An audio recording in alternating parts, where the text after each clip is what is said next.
Hey guys, welcome back. Oh man, so it's here. The long-awaited actual origin of Maestro. And it's kind of crazy because the anticipation for this is kind of weird. Because for the long-time readers who have been waiting close to 30 years for this, and I'm one of those in that group, but throughout that time, there's never been a time where you could have told me that we're getting a Maestro origin, and I would have not been excited. So when the news broke a few months back that we were getting this, it was just kind of like, oh, okay, I'm here for it. So let's get into it. But first, if you're new to the channel, be sure to subscribe to catch the spills every week, and don't forget to hit that bell up top so we can squat up in the comments for the first hour. Alright, so first thing, it's been a while since we talked Maestro. And in this case, I'm not going to do a rundown of who he is, and mainly because we're literally getting into his origin, like part 1. But I do want to say for anyone who's just completely new, and perhaps even just created a YouTube account just today, that Maestro is your future Bruce Banner, who had first appeared in future Imperfect in 1992. And in a nutshell, as the writer and creator Peter David would describe, future Imperfect was like your reverse Terminator, with your present day Hulk traveling 100 years into the future in order to stop the threat that only he could face, which was himself, the tyrant known as the Maestro. Alright, and so with that out the way, let's jump right in. And so when we start off, we just have your Professor Hulk, who's working with the Avengers in a very present day type of setting, to where they had taken down some Sentinels. And with doing this, on one hand you have Cap congratulating Hulk like we couldn't do it without you, you got Wolverine saying things like what else could go wrong, and right after that his wife Betty shows up, finishing Wolverine's sentence, telling Bruce that nothing could go wrong. Almost like your perfect television show from the 90s. And just after this perfect mission, he then has dinner with his perfect family, his wife Betty, and their two sons Thaddeus and Rick, named of course after her father and his close friend, because that's what happy families do, I guess. And as a reader, it kind of makes you raise a brow here because, I mean, for one, Wolverine said what else could possibly go wrong, which was a little weird, but then also you had the case of Bruce and Betty married with children. And the married part, that's not weird, but the children are because Bruce and Betty never had children. And when Betty tells them to come to the table because dinner's getting cold, one of them just tells her, I don't have to do what you say because you're dead. And right away, Betty and the two kids start to short circuit, and just like that, they all start sounding like Siri when you ask her a question that you should have been asking Google Assistant. And from there, the entire room just goes black, and his perfect world is completely gone just like that. And for the Hulk at this point, who goes by Dr. Banner, when the room blacks out, he's then met by Captain America. And it really gets odd here because one, with Captain America showing up, who else is the perfect person to show up at a time like this and be like, ah, here's the truth. And when he shows up, he's like, it's just a trick, it's just Mysterio getting into your mind, which then again is something odd because Mysterio really isn't the type to just head on take on the Avengers. And even if he were to in this case, the fact that right after that Captain America just waved his hand and everything's fixed, and fixed meaning Betty and the children keep saying the same things over again, it's really just like red flag after red flag that something is off. And when Bruce goes out to get some air, he walks outside, but outside is another inside. And behold, once again, on the outside inside, there's Captain America. So it's like, okay, immediately you can see why Bruce's trust isn't all the way there. And on top of that, it just gets weirder because you have Widow saying the sun's going down, sun's getting low thing from Age of Ultron, which Bruce has never heard of. And it makes sense because that's an MCU thing. But when these Avengers try to stop Bruce from leaving, Bruce still can tell that this isn't real because he knocks Thor away, and there's no sound from that punch indicating that there was contact. But it's here where we kind of get the part that kind of throws me off the most, because when Bruce does his thunderclap knocking the Avengers away, and all of them with the exception of the Vision, because of course he's the Vision, but it's here where the Vision reaches into his mind in order to shut him down or incapacitate him. And when the Vision does this, it works. But also with us seeing this, the first thing that comes to my mind is two instances where the Vision had did this and it didn't work.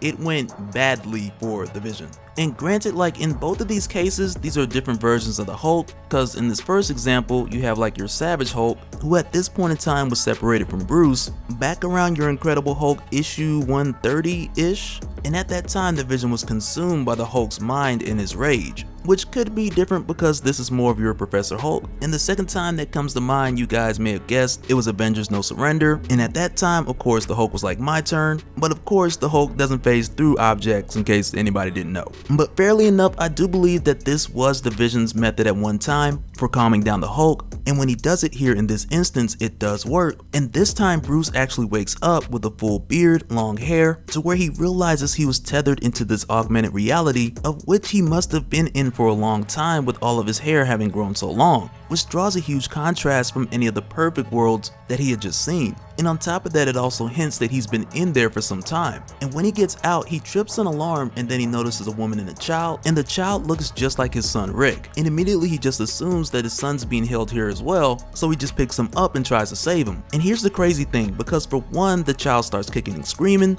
and then he runs to his mother, who's not Betty by the way, and it's here where Bruce realizes that this wasn't his child, this was never his child. But then two, I'ma go as far to guess that for however long Bruce has been in here, he has had a lifetime of memories, or possibly even multiple lifetimes of memories, of both of his children being born and growing into the years of their childhood as his children. But just like that, it's gone and none of it was real.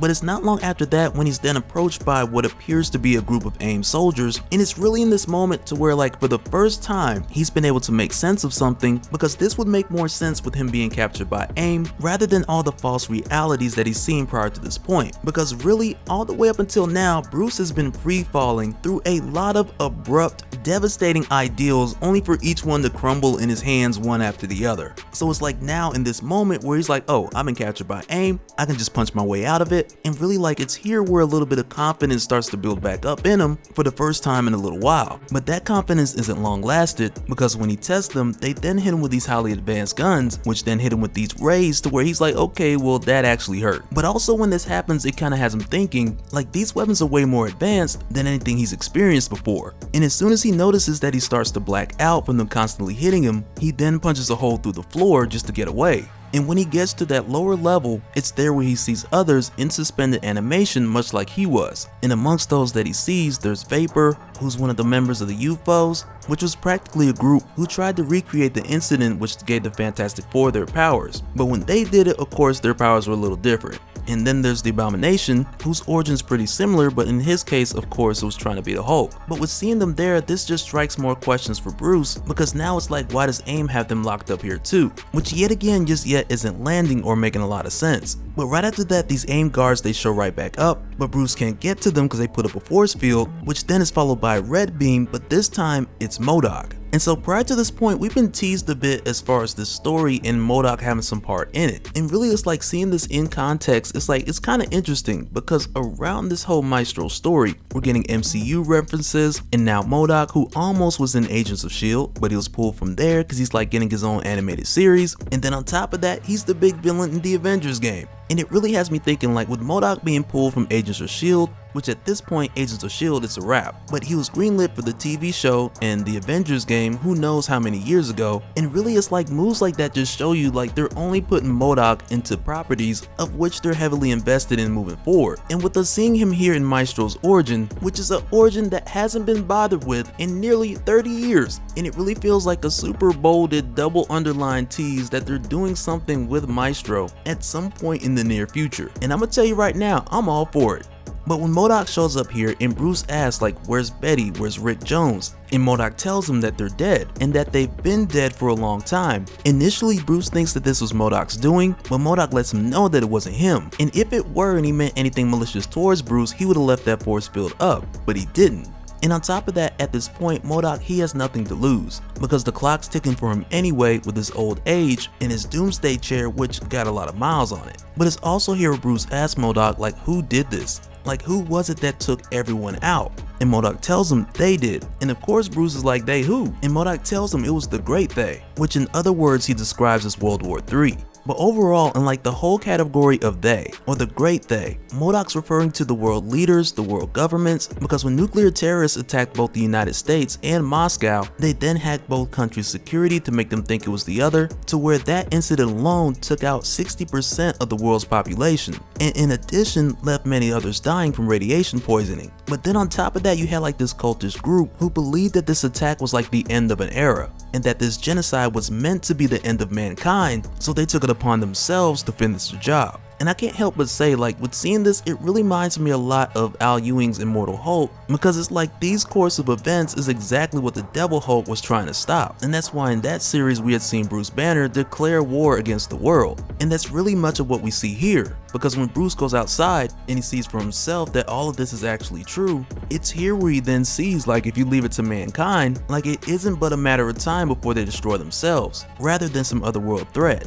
And from there he goes out to explore and just to see what's left, and MODOK tries to get him to go back because in 27 years the radiation will clear up, and from that point they can then begin to rebuild. But it's here where Bruce is like, he's not even gonna waste his time with that, because humanity is just gonna come back and do all of this all over again. And even though MODOK tries to convince him like Dr. Banner, it won't be the same. And if he stays with MODOK, they'll later have other friends, but Bruce is like, nah, bump that. And as a matter of fact, don't call me Dr. Banner, don't call me Bruce. Like, from here on out, it's just Hulk, which makes a lot of sense because prior to this point, all that Dr. Banner and the Bruce and the life he had before, like, it was all a lie. And like with the origin starting out like this, like you can just tell like where the anger starts to build up, almost like it's leading us to a hulked out version of Professor Hulk.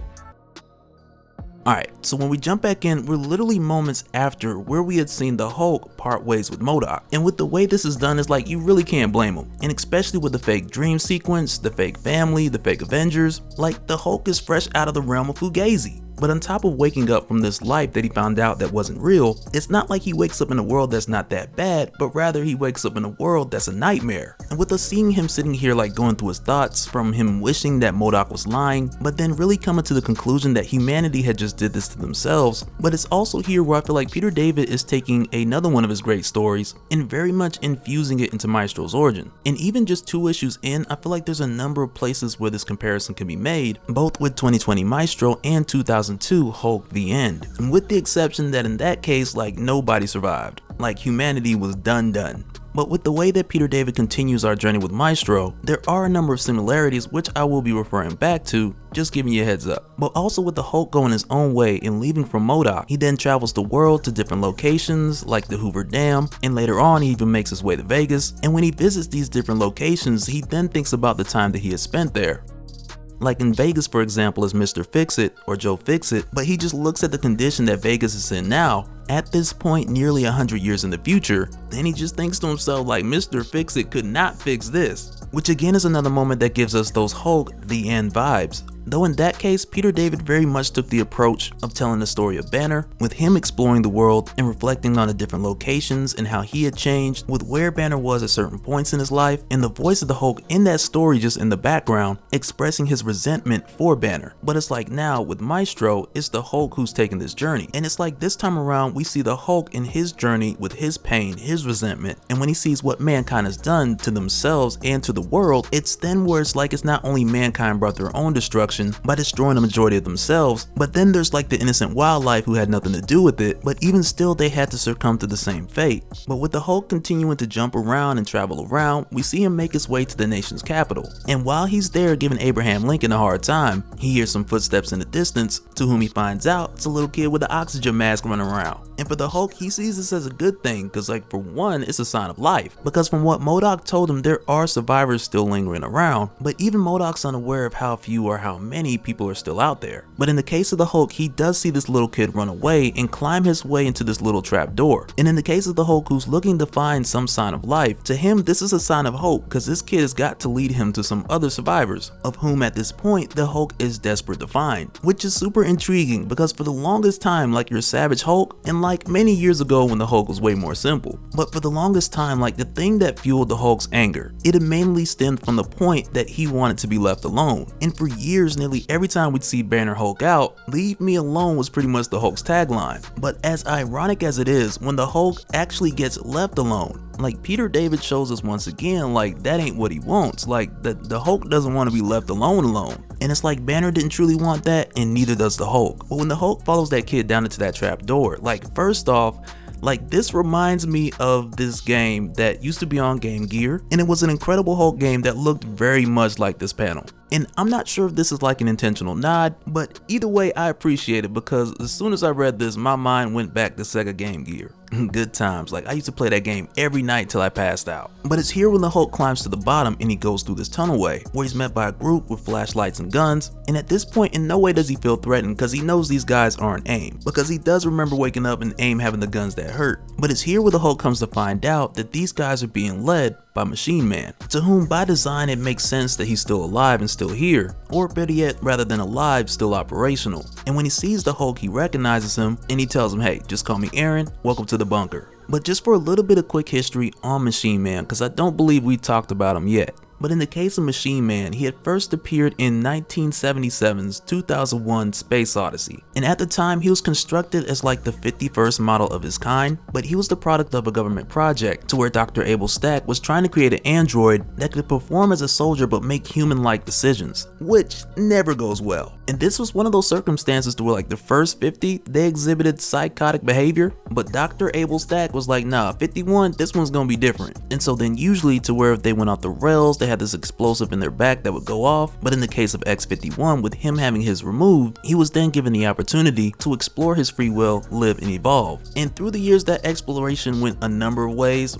and in a lot of ways heroic, and in some ways not so heroic, but at this point far into the future where we find him, it seems like he's very much gone back to that heroic nature, or at least siding for a good cause, because it's here where we see him lead the Hulk to what's underneath what used to be the White House. And in this bunker, he has descendants of former White House employees who had likely brought their children in the bunker nearly 100 years ago when all the bombs went off. And he tells the Hulk that they have enough food down here to last at least another 17 years, which could be a problem because MODOK said it would be another 27 years before people can go outside, so that may be an issue. But with Machine Man showing the Hulk around, the Hulk notices a highly populated area, and Machine Man tells him that this area of the city, which was formerly known as New York, is now called Dystopia, and it was founded by its overseer, Maestro. And when the Hulk heard this, immediately he was like, I gotta go, I gotta meet this guy. But even with going, the Hulk thinks back on that name Maestro, and he remembers how back in college he had that nickname because he was so far ahead of his peers. But along his route of leaving the nation's capital and jumping his way over to New York, he noticed that he hadn't fully been recovered from his condition of waking up. So with continuing his journey, he gets a bit dizzy, he crashes into the ground, and then he's attacked by future evolved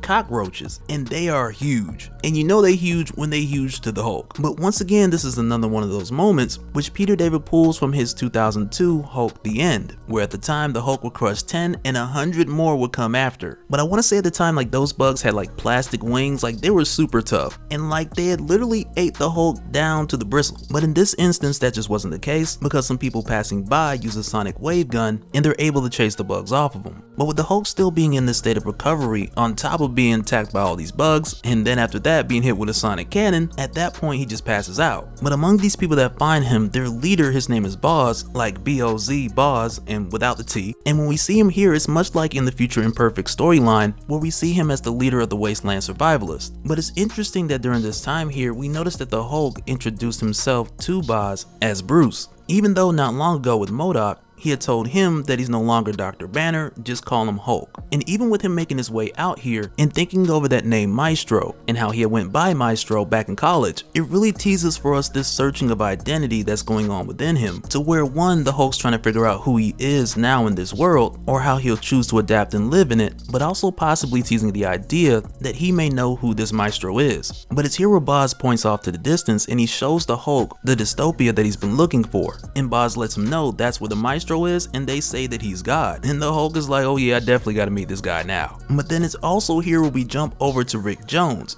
And at this point, you can tell we're really getting into that future Imperfect territory, with us seeing all the relics of the heroes that have passed, with Spider-Man's black costume sitting in the corner, Silver Surfer's broken board, Bucky Barnes' arm, like the coat of Beast hanging on the wall. And I'm so glad Rick Jones didn't pick up taxidermy as like a hobby. But while he's here, still playing the harmonica, in Professor X's chair, he's then met by the arrival of his great-granddaughter, Janice. And when she gets here, she greets him as Gramps, but I'm pretty sure she's his great-granddaughter. But when she gets here, she tells him like, you need to know that he's back. And Janice had gotten word from Decord, who was also in Future Imperfect, and it didn't end well for Decord there, but we ain't got there yet. But with Janice coming here, she tells Rick that the Hulk is back, and he just walked into the middle of Times Square. And with making his way to Dystopia, he's asking around how does he get to Maestro, and it's then when when he's met by the Minister, who we had known from future Imperfect as Maestro's advisor. And from here, like when he takes the Hulk into like the inner courts to meet Maestro, the Hulk's asking more questions like who he is and where he's from, and the Minister more or less is just like, he's a god, man, you know, he comes where gods come from, on God. And really he's just less informative than the Hulk would like. But he does tell the Hulk after the destruction had happened, the world then started to go into chaos, and that's when the Maestro appeared, making himself leader and putting things into order. And there were some that contested his leadership, but none that had successfully dethroned him. But as they approach and the Minister calls for Maestro, telling him that he has a visitor, and lo and behold, when he comes out from behind the curtain, it's Hercules,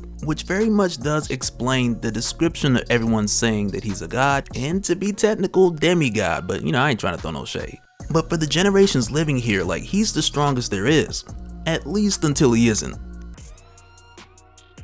Alright, so jumping right back in, like not long after the Hulk had arrived at Dystopia, and with doing so he was later greeted by the Minister, who had shortly after informed the Hulk that his presence was requested by Hercules. And let me tell you something about Hercules, man, like the way he acts here, which is expected within the series, and it's expected for Hercules, but for some reason when I first read this, it just made me think of that one friend that I know a lot of people have. And I say that because when the Hulk arrives and Hercules sees him, he's like, man, I missed you. And the Hulk then explains how he was quote unquote kept on ice by MODOK, which is where he's been all this time. But after that, where Hercules tells the Hulk that he missed him, he was his favorite, and Hulk was like, favorite what? And Hercules is like sparring partner, and he just punches the Hulk clearly out the building, like from the Utopia section all the way to the Dystopia. And it made me think, like, you ever know that friend, and I'm talking about people mid-20s, above 30 even, but you have that friend who you haven't seen in a while, and when you do see them, they want to play fight. Like, really, dude? I'm a grown-ass, like, come on, man. And it's crazy because Hercules pretty much comes with that same energy, but in this case, the punch is real. And like the Hulk literally has to pop his jaw back in place. And with that, Hercules is criticizing the Hulk, telling him that he believes that he's gotten soft, which of course is a mistake within itself because you just don't call any Hulk soft. But with them going back and forth, Hercules then punches a hole in the ground, which then causes the Hulk to fall in.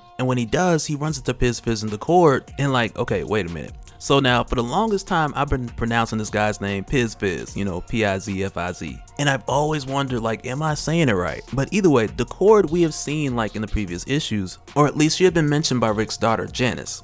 But much like the Cord and Janice, like, Piz's history...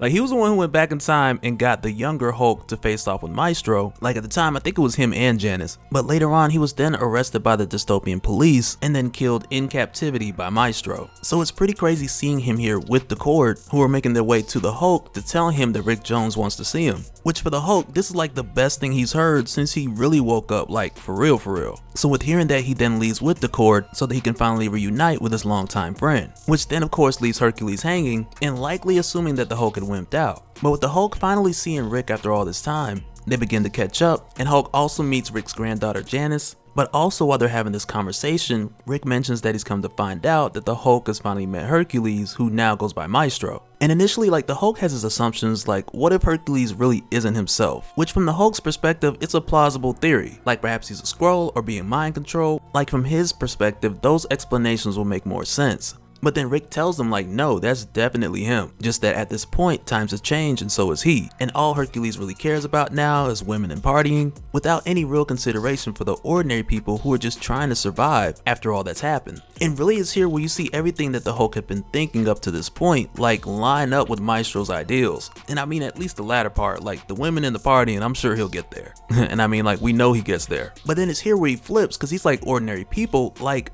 the heroes have been protecting ordinary people from these so-called world-ending villains for so long. And when it came down to it, who ended the world? Who? The ordinary people. And the Hulk tells Rick, like if anything, these people need to be ruled with an iron hand, placed into an army, and then unity can be forged around the world. And Rick picks it up right away, like who's supposed to do this? You? And really at this point, the Hulk, like he can't even imagine somebody worse. And it's really like at this time where you can kind of see the switch go off in him, like why not? And it's interesting that Rick also tells him like, man, you sound like Dr. Doom. And Hulk is just kind of like, well, maybe Doom was on to something. But then after that, the Hulk tells him that he needs a lab, to where I'm surprised that he didn't get another Doom remark after that. But instead, Rick then tells the Cord to take him to Alchemix, or at least what's left of it at this point, and with doing that, perhaps the Hulk can find what he needs there. But I'd also imagine that Rick was hoping that not necessarily the Hulk would find what he needs and become Doom Hulk, but instead probably hoping that he would find something that would cool him off or deter him from this aggressive direction. And so with the Cord taking the Hulk to Alchemax, it kind of feels like this moment where Hulk is like, I'm planning to build something, care to join me? But then he turns around and the Cord is gone.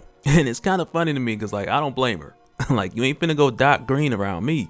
Or Doc Green Doom for that matter. But after this, when he then leaps up and into the building, he's searching around in here for days, trying to find something that'll help him build this vision that he wants to put together. And while searching around, he sees a sign that points to the left and it says lab rats, which initially has him thinking of like cyber rats, but I also can't help but think like what he would have found if he went to the right on the side that said genetics. Because interesting enough, like the history with Alchemax and really like overall excluding some of the time traveling stuff, but with it starting from like Liz Allen's chemical company merging with Oscorp, like these are the people who made Honey Badger, like there are a lot of things that the Hulk could find here. And so when he walks in and he sees a room full of these bodies and these tubes, who are likely the lab rats from the label outside, it's here where he's kind of like, okay, I know what I'm gonna be doing for the next few months.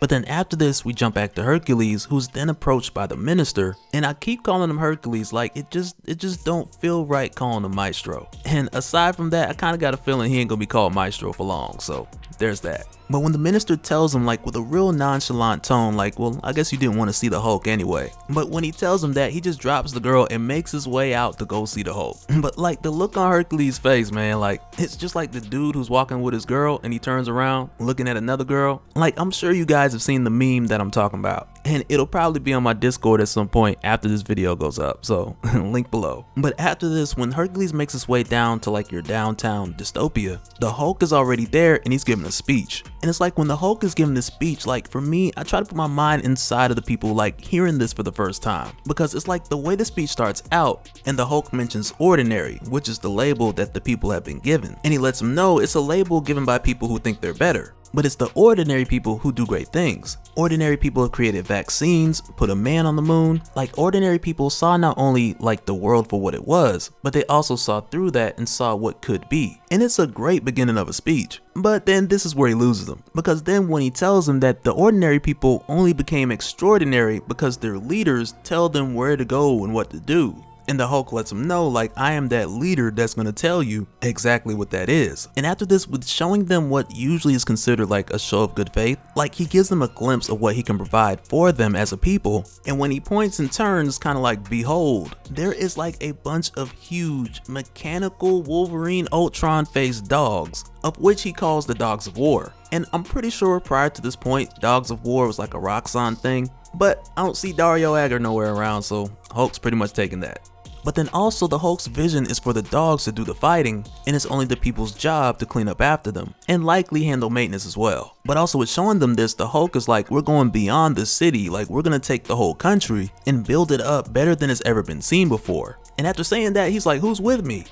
And man, you can hear crickets. Because it's quiet for a while, and then somebody in the crowd is like, man, flark that.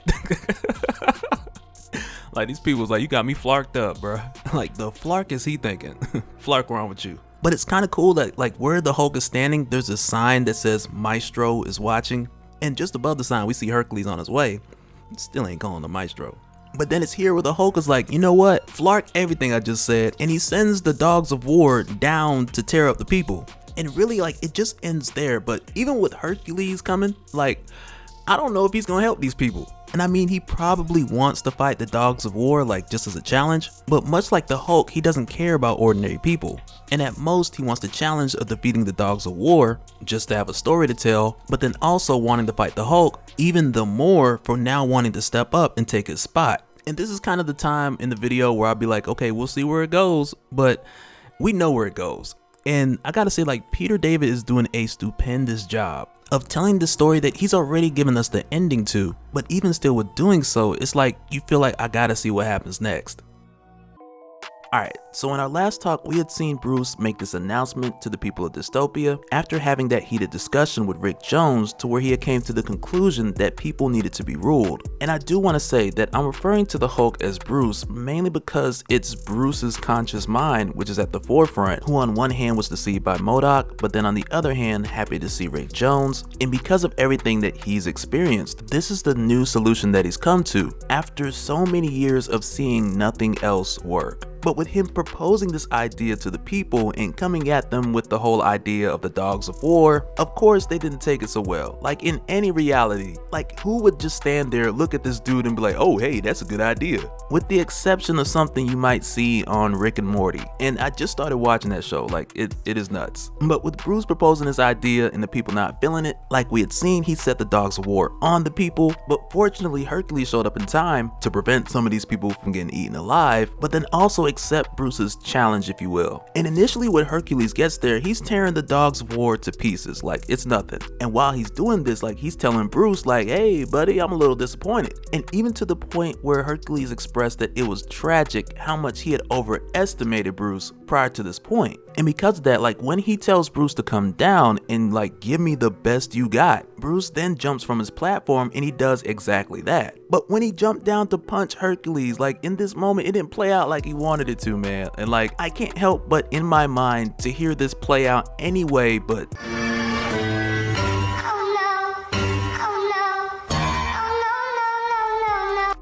and I'm pretty sure in Dystopia, they gotta have like some version of TikTok or something, like some version of it. Because I can't help but imagine somebody catching this either on their phone or on their retinal recorder or whatever, and just edit it side by side with the first Avengers film, especially with Hercules walking away like puny Banner. And like really, like from our perspective, it's a clear reference, and shout out to Peter David for using it well. But then also for me, it's like, it's here where the issue starts to get really good and just keeps getting better. Because for one, Banner does get upset, but nothing really changes and Hercules calls him out on it. And I think this is a great point to shine light on, especially in a narrative that is about Bruce Banner going from Bruce, the Incredible Hulk, to future Imperfect Maestro. And we'll talk about more of that in a little bit. But one of the first things that Hercules points out after Banner lashes out and says he's gonna kill him, Hercules is just like, okay, first of all, I've heard that a lot over thousands of years and I'm still here. So that in itself should tell you something. But then it's here when Hercules begins to drop some wisdom on Bruce. And he tells him, usually in a situation like this, you would get madder, and the madder you would get, the stronger you would get, which essentially is Savage Hulk 101. But we know we're not dealing with the Savage Hulk because he wouldn't have planned this whole thing in the first place. But the thing that really did it for me in this moment, it was the fact that with fighting Hercules, he was matched up with someone who not only knew the Hulk and was able to measure not only if he was getting stronger or if he was putting up more of a fight, but Hercules had also exposed like to Bruce in this moment that what made you mad before or whatever psychologically pushed you to the next level, like it no longer affects you. And it really comes off as a bit of foreshadowing to a Maestro that we'll hopefully see in this series later on. Because much like we've seen in other stories from other writers, like the emotional state of Bruce Banner, it connects with his personality disorder, and that determines what Hulk will come to the surface. But right now, leading into your future Imperfect, this Bruce has been mentally brought to his lowest. And not even so much physically, but mentally and emotionally. And when someone is brought that low, like you don't get angry because you're past that. At this point, you become something else. And I mean, ultimately, it's a whole nother conversation whether that person turns into someone good or someone bad. But if that pain doesn't physically kill you, it'll definitely transform you. And after being transformed, the things you would get mad about, you wouldn't get mad about anymore. And that's why in this fight with Hercules punching Bruce in the face like go to sleep, go to sleep, go to sleep, go to sleep, and Bruce doesn't get stronger, it's because Bruce, he is someone different at this point. And because of that, at this part of the fight, he's just like, okay, I quit, I give up. And I love that we see this because practically it's saying that he can't get mad enough at Hercules to get stronger. And from what we've seen, there's really nothing in this world, like with the exception of Rick, that he cares about enough to really push or show us that next level of his transformation. And really in a sense, like his anger, it's hit a plateau, like it's flattened out. And it's like he's angry enough that he's always in a Hulk form, and it's like he cares so little but he's still angry, and it really sits Banner in this in-between weird space. But I'll also say here that I like that the current Maestro of this dystopia that is Hercules, because he's perfect for this role in a number of reasons. Because for Hercules, no matter how he feels, his strength, it just is what it is, and it just stays there. Plus he's super playful and he has thousands of years of knowledge under his Hermes belt. And for those reasons, I like him in this narrative. But after beating Banner, Hercules invites him over to the palace, but Banner turns it down. He tells him that he hasn't earned it because he insulted Hercules and his people, and for that reason he'll visit Hercules at another time in the future. And when he says this, everyone in Dystopia sees it, like it's in Times Square and it's on the big screens. But then also when Decord hears this, she knows that this isn't gonna end well, and she takes this information over to Rick Jones. And when she does, immediately Rick Jones tells her that she's right. And it's crazy the way that he breaks this down, because at first he asks them if they're familiar with Bruce's father, Brian Banner. And for the most part they kinda are. They heard that he was abusive, and Rick lets them know that in a number of ways that abuse shaped Bruce into the Hulk that he became. And with that, like the Bruce Banner that most people commonly know, like the nice guy, that is only one variation of the multiple personalities, because he describes Bruce Banner like the Banner that we're more familiar with, like he's a nice guy, he saved Rick Jones' life, but that's not the guy who came to see us the other day, but rather the guy who had came to see us, that's the real Bruce. Because much like the old saying, the son eventually becomes the father, and that's the Bruce that we're dealing with now. And much like his father, he's not gonna take a loss, he's gonna scheme, he's gonna manipulate, and eventually he's going to win. And it really just circles back to what I was talking about with Bruce being changed after all that he has been through, because with the way that Rick describes it, Bruce has come around full circle to becoming a man that is much like his father. And it is crazy how much it makes sense. But after this, we then jump over to the Maestro's palace, to where at this point sometime later, Bruce has made his way there to accept Hercules' invite, and when he does, he arrives humbly, but also with his guest Anne Darnell, who we've seen previously within this series. And when Hercules gets here, like initially Banner expresses that it took him a while to come back because that beatdown really did a number on him, so he needed time to recover. But Hercules is not really paying too much attention to the explanation, he's really just looking at the girl, and from there Hercules takes her on a tour, and really just so he can impress her and eventually shoot a shot. But when Hercules and Anne leave, Bruce is then asked like where he would like to be taken for his tour, and immediately he says the throne room, or whatever room that Hercules or Maestro rules from. But before he goes to see it, he's like, yo, I left something outside, I gotta go get that and I'll be right back. Which is the last thing you want to hear from somebody that you beat up the last time you seen them. And I'm kind of surprised that none of Hercules' people felt like, you know, some type of way about it. And I mean, even still, it sounded kind of strange to them, but eventually they was like, okay. And because of that, they let Bruce go do whatever he had to do. But now in the case of Hercules, aka Mr. Steal Your Girl, he then takes Anne to the nicest part of the palace, which of course would be the throne room, and it's here where she reveals to him her true form, with at one point in time her being vapor from the UFOs, and it's here where she uses her power to turn into a vapor and enters directly into the body of Hercules. And I mentioned earlier that we had seen Anne prior to this point because she was one of the people that Bruce had first seen when he was breaking out of AIM. And back at that time, we had talked about her history a little bit, like the UFOs, they're supposed to be like a copy or a remake of the Fantastic Four, but when they recreated the incident, they came out with different abilities. And in the case of Anne, rather than becoming the next Invisible Woman, she had the power of flight and the power to turn into a gas form. But also with looking back and thinking of Banner going to get Anne, I can only imagine that he had considered getting the Abomination for this task, but then he thought about it and he was like, I don't think he's Hercules' type. But jumping back to the present portion, with Anne, when she transforms into her gas form and enters into Hercules, like from there, for him, it's a wrap. And when this happens, like it's so crazy and it's so messed up at the same time, because like it doesn't matter how strong you are, it doesn't matter that you are the Hercules, like none of that matters. In Vapor, she went inside, she mixed some stuff around and straight up killed this dude. But as soon as this happens, like as soon as the deed is done, the door is kicked in and she's hit by Banner with a freeze gun, and immediately after she's frozen, Banner then breaks her into a billion pieces. And it is insane because Banner, he planned all of this. He brought Anne here because he knew Hercules had a weakness for women. And with freeing her from AIM, he probably made some deal with her, telling her that if she killed Hercules, he'll move her into the palace. But at the end of the day, Banner betrayed her too, because then he told everyone in the room to take the pieces of her and bury them all separately across the plains all over the kingdom. And with doing so, make sure that none of these pieces can regenerate. But man, like with all of this done, like this is crazy. And I mean, Banner, he even goes to Hercules' body and he's like, sorry bro, but nobody defeats the Hulk, which was next level disrespectful in itself. But even still, it goes to show us like this version of Banner, he's become something or someone completely different. And after betraying Hercules like on a biblical scale, there's no one else here who can really contest him or do anything about it. And that's so crazy, man. Like, I did not see it playing out that way.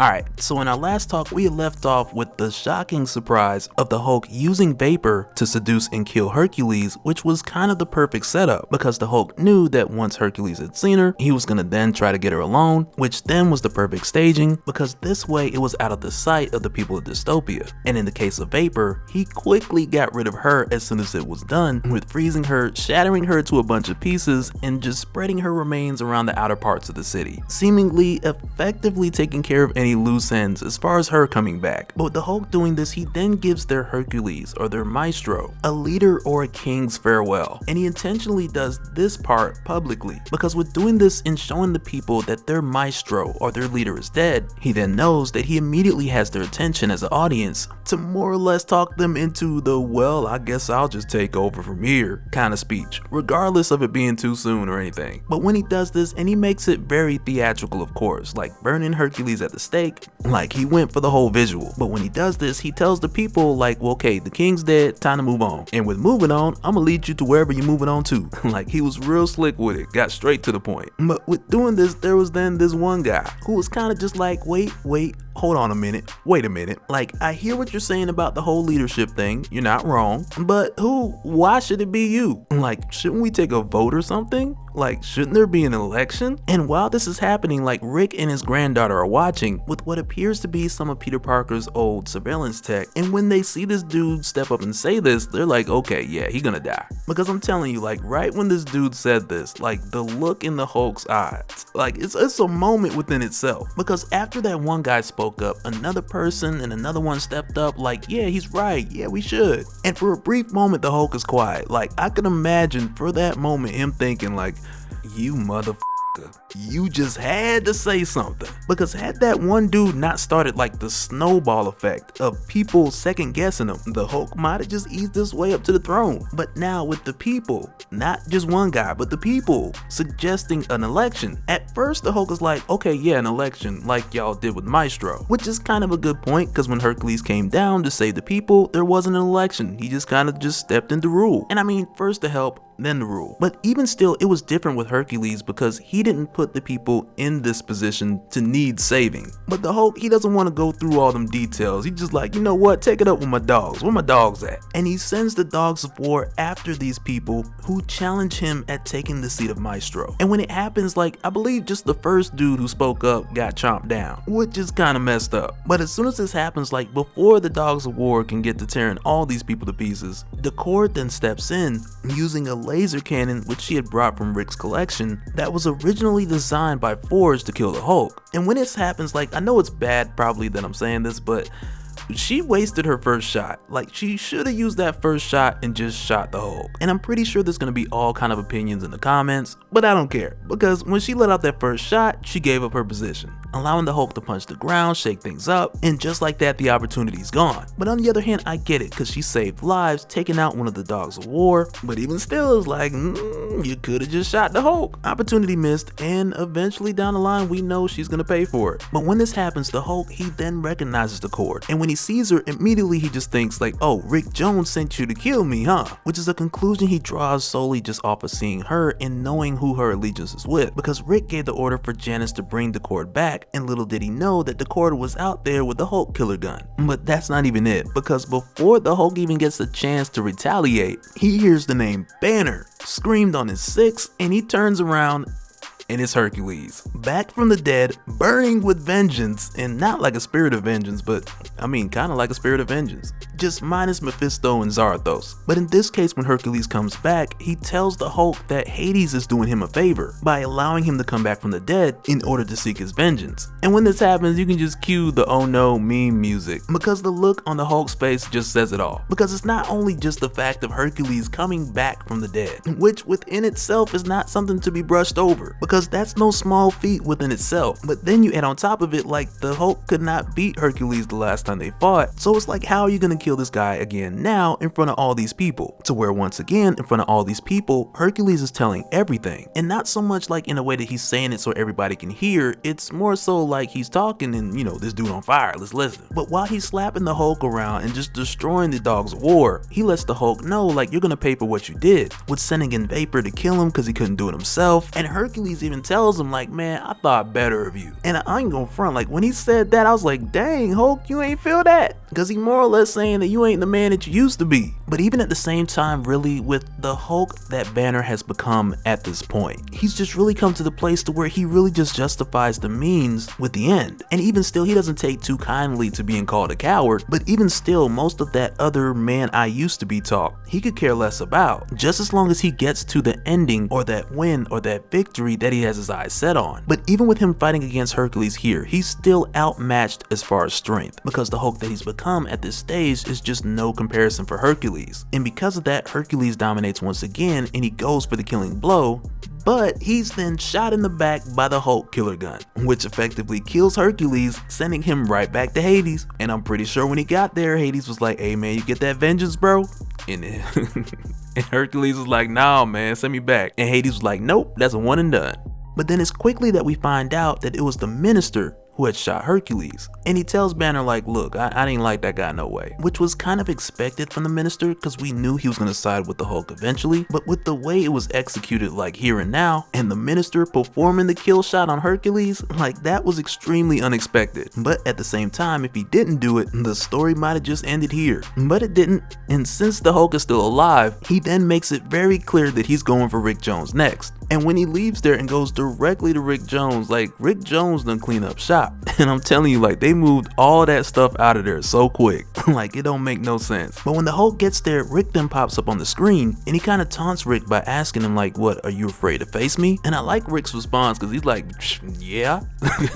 Kind of like, what do I look like, stupid? Like what I look like in a chair fighting the Hulk with a Hulk killer gun. Like man, please, I had two men in the truck on speed dial, bro. But in this moment, for this brief moment, they have this very intriguing conversation, because when Rick calls him crazy, Hulk lets him know like from his perspective, he's the only one who's thinking clearly with seeing this world for what it is, saying it's a wasteland and that it's toxic. And from the perspective of the Hulk, like he woke up into this world, like he was just shot into it from what he believed to be the 21st century, and he was caught up with his future and all these events like back to back to back. While on the flip side, Rick and the others, they lived through this past 100 or so years. And for those who aren't Rick's age, they were born into this world, so they just don't know any different. But for a while, it gives us a bit of this standoff between one person who's just shot into this world at this time and the state that it's in, versus someone who's slowly seen it become what it is. And that's really just like your general clashing of perspectives, because the Hulk then tells Rick like, you were a Hulk at one point, this could have been you, which kind of had me curious. Like I'd wonder what an A-bomb Maestro might look like, and I don't know if that story would be good, but I'm not sure how he'd look. It can go either way. But towards the end of this conversation, Rick then tells the Hulk what we've heard him say before, which is essentially that the son has now become the father, which we know Bruce didn't like. And just before Rick hangs up, he's like, goodbye Bruce, and he blows up the bunker with the Hulk in it. And I'm pretty sure that was Rick's plan as soon as he knew that the Hulk was coming for him. And I mean, he probably had a better plan to,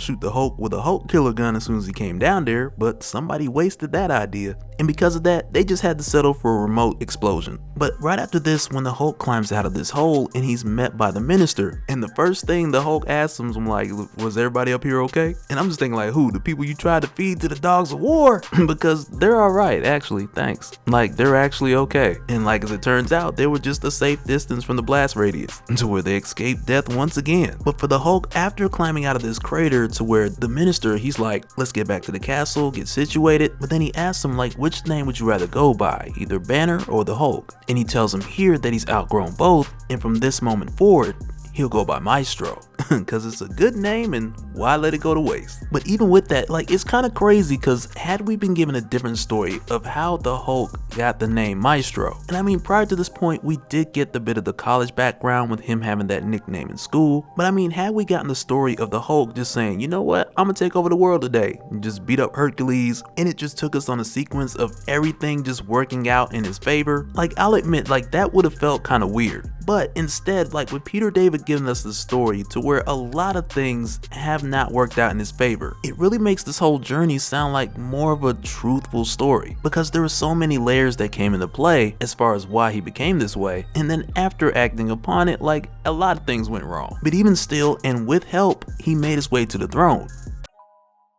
Alright, so after we had wrapped up with like Maestro 2020, and we had seen everything play out with Maestro taking the throne from Hercules, and in retrospect we see that that series had like two objectives for the most part, with one showing us how Maestro came into power, as underhanded as it may have been, but then on top of that showing us why, with us seeing him escape the deception, and in the blink of an eye his entire world changes from what he thought was normal into this dystopian future where mankind has pretty much ruined everything, which is why Maestro's message to the world is like, give me that before you poke your eye out with it. Like rulership, all of it. And it's here where we pick up with War and Pax, to where he's just making his way out and expanding and taking over other territories. And when we pick up here, we start off with this group called the Stalkers, who are out in Hartford, Connecticut, and at this point in the future, they've taken over and they run like what's left in this area. But when we pick up with them here, they're scouting out for Maestro, because recently Maestro had sent out an emissary to more or less let them know that he's coming to take over. And with these guys having the expectation that Maestro is coming, like they know it's not gonna go well. And it's probably because when Maestro sent the emissary to go tell them in Connecticut that Maestro was taking over, the Stalkers then sent back the emissary's head on a stick. So when they did that, they knew good and well that they needed to get ready. And like with them scoping out the direction from which they know that Maestro is coming from, first they lose communication with one of their scouts, and then this big trail of dust stampeding in, which soon they identify as the Dogs of War. Like seeing that alone lets them know that Maestro is coming. But with the Dogs of War kicking up all the dust, the lookout couldn't see Maestro, and then boom, Maestro just lands right in front of him. And when he gets there, like Maestro, he could have easily just destroyed these dudes, because as far as defenses, they don't really have any firepower that could stagger a Hulk. And when Maestro gets there, the commander's terrified for one, and he's screaming hysterically for them to open fire, to which the rest of the Stalkers do. But when they do, like Maestro with a soft tone, he's like, oh no, that's not how you give an order to kill someone. Because when you're screaming, you sound terrified, you sound scared.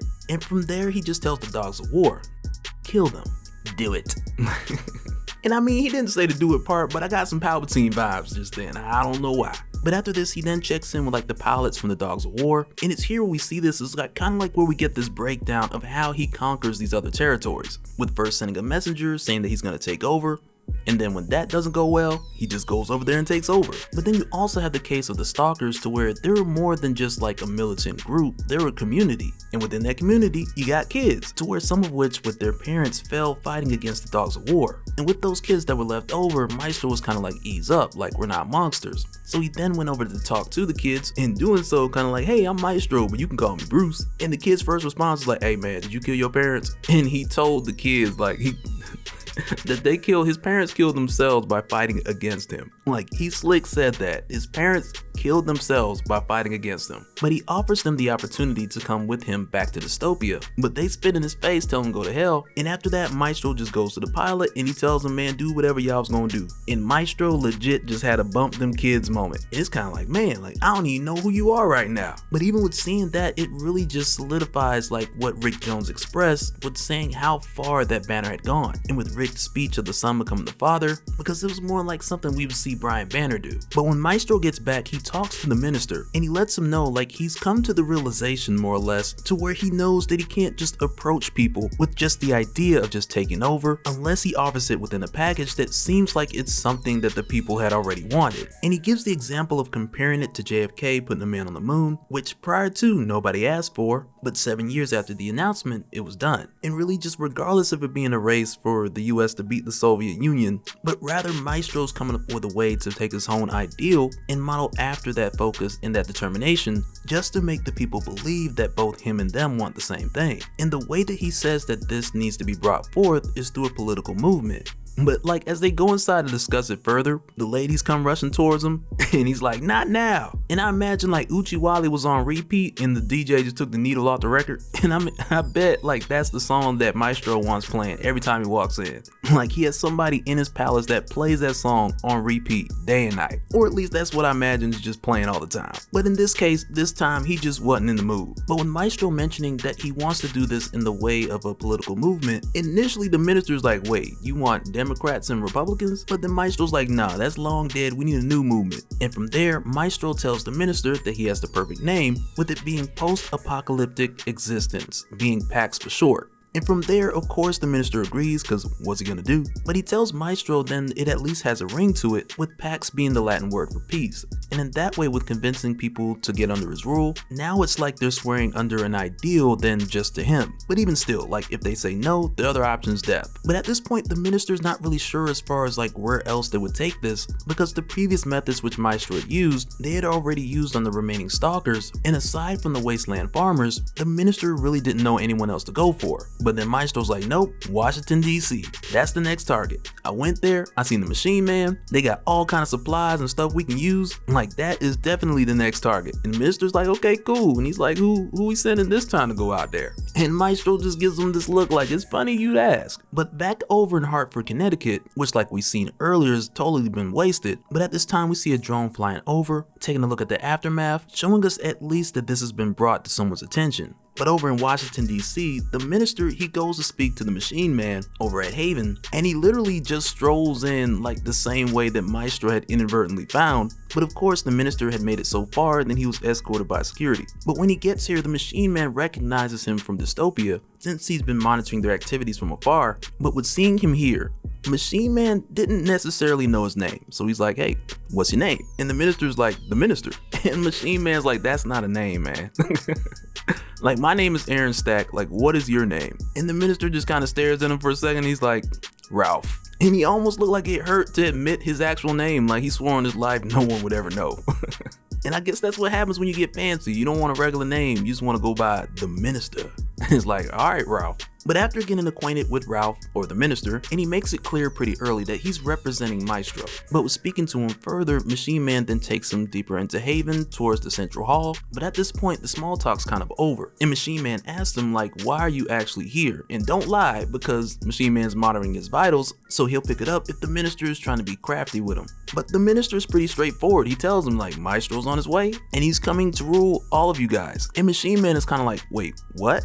And extends this boom mic like straight from his finger so that everyone within Central Hall could hear what the minister said. And he tells the minister to say it again, and the minister's kind of thrown off because there's a bit of latency within the PA system, and I guess he's kind of hearing himself for the first time on that kind of setup. But as he tells them like everything else going into more detail, we then jump over to Maestro, who's taking a ferry, because as the minister is giving this announcement, Maestro is on his way to give the further details of his conditions, and of course if they don't agree to his terms, then they're just subject to be destroyed, which in execution isn't too different from Maestro's previous plan. And really the only difference with the PAX, or the post-apocalyptic existence, or like that ideal, is that now it has a bit of branding on top of it. But ideally it's his way. But when Machine Man hears this, he's like kind of like, okay, we kind of been expecting this, and he just tells the dudes like, man, it's happening. All right, everybody, it's happening. And from there, he calls for Operation Egress, which is like their contingency protocol for this situation specifically. Because for Machine Man and Haven monitoring Dystopia from Washington DC, like they had seen all the chaos that it went down, and they knew that it wasn't but a matter of time before Maestro would come for them, especially with him knowing so much about their secret operation, and Haven existing underground out of the sight of others.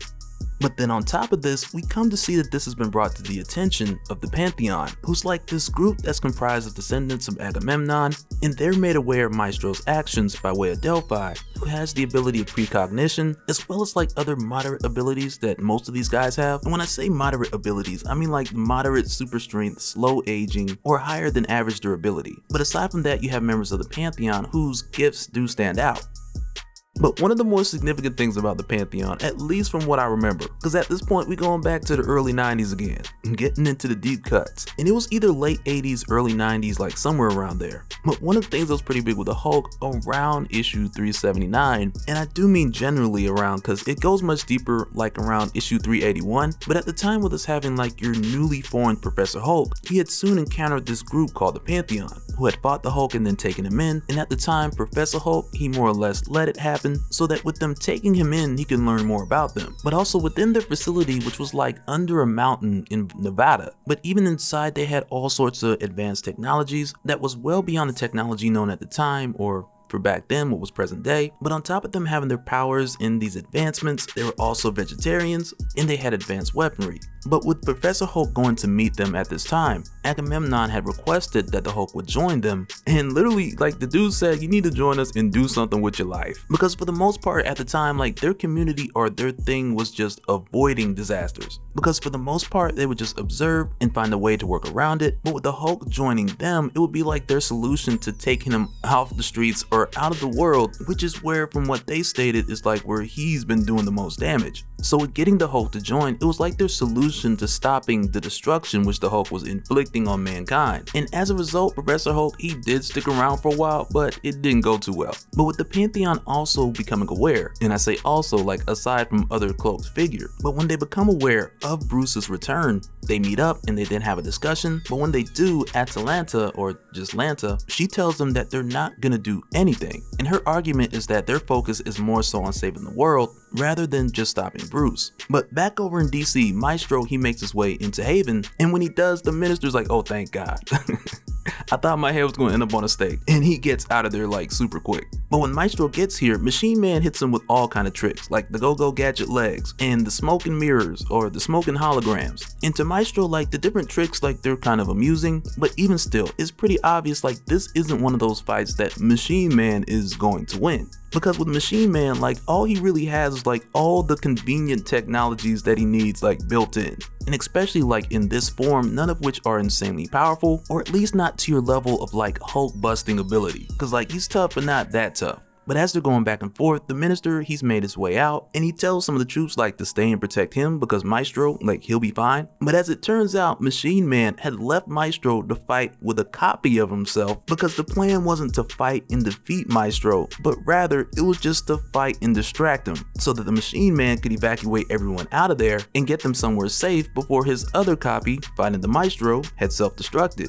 And for the Maestro, like more than the physical pain, it was more like an embarrassment for him to get suckered into another trap to where an old friend just tried to blow him up again and kill him. So when this happened, it was just kind of like, I don't want to hear nothing about it. But after this, we then go back over to the Pantheon, who once again haven't planned to do anything about Maestro. But when we go back over to them, Lanta is then called over to the monitor room because the Pantheon has a visitor who's demanding to be let in. And initially I thought it was going to be Machine Man making his way here, but even still, I'm not sure if Machine Man is aware of the Pantheon, let alone their location. But when we see who this mysterious visitor is, it is none other than the cloaked, shadowy figure, Dr. Doom.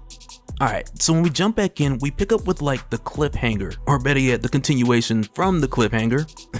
You don't pick up with the cliffhanger, what I'm talking about. But it's here where we pick up with the visitor who had came to see the Pantheon, who we had seen before was Dr. Doom. And originally when he gets there, Lanta, she instructs the others to like just ignore him and he'll go away. But at the same time, this is Doom that we're talking about. So the fact that he found them was a great feat within itself. But with Lanta just telling the others to ignore him and he'll go away, like initially it's quiet for a little bit, but then before you know it, Doom just teleports inside of their base. And immediately when it happens, there's like this, okay, well that didn't work kind of vibe in the air. But then when Doom just appears on the inside and Hector is like, okay Victor, well you just use some teleportation device of some sort, and Doom's just kind of like, yeah, more or less. But with Hector continuing to call Dr. Doom just Victor, Doom then reminds Victor that it's either Doom or Dr. Doom. And it takes a bit of a funny turn because Hector is then like, well, do you have a medical degree or a doctorate of some sort? And when he says that, Doom is just quiet for a minute and he just looks at him. And then he just blasts Hector right into the wall. Like, but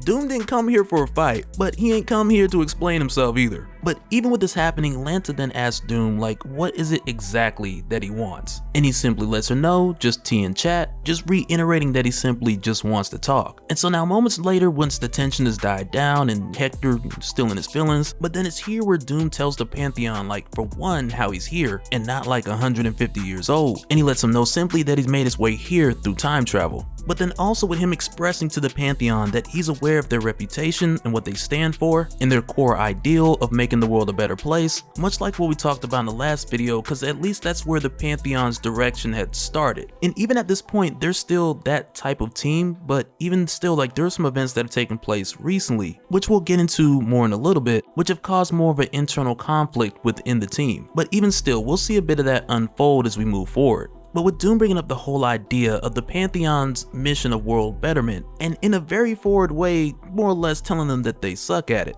given the circumstance and the current state of the world. But even still, like, in their defense, they never were like a superhero save the world type of team. And for the most part, at least from what I remember in the older issues, like, their tactics were very passive. Like, for instance, before, their solution for stopping the Hulk was pretty much inducting him into their team and then giving him training lessons. So Doom kind of got a point here, like, either way you look at it. But with telling them this, Doom then lets them know that he's been monitoring this present time, and with doing so, the Maestro has come to his attention, which on one hand brought Doom to see the Pantheon, being that they teamed up with Banner at one point. But with him asking them about Maestro and them responding that they know, they more or less tell him that they don't know too much about him, when the truth is they've seen him and they decided not to deal with it. But then it also sparks the question of, with Doom, like, why is he here and why does he care? Which in his case, he's very discreet with by telling them he's capricious, which more or less just means that when he arrived there, he had seen things that had caused him to feel different about the current state and situation. But Doom also lets him know, like, as far as whatever they're going to do, they gotta handle it quick. Because if Maestro sees Doom with the Pantheon, immediately he's gonna picture them as his opponent. And through the course of running through different ideas, with one, like killing him, that idea is shot down because he's immortal. And unlike the Pantheon, like, the Hulk is immortal, and members of the Pantheon can actually die. But after this, they then come to the idea of reducing Maestro back to Banner, which in that case will at least give them something that they can work with. Because right now, with Maestro being the Hulk with the mind of Banner, the chances are slim. But if they can reduce him to Banner with the body of Banner, then they could at least lock him up and just constrain him instead. But then not long after this, we then jump over to Alchemax, which is one of the locations which Maestro's been using to produce his Dogs of War, and at this point he's using to rebuild more after that crazy explosion we had seen back in DC.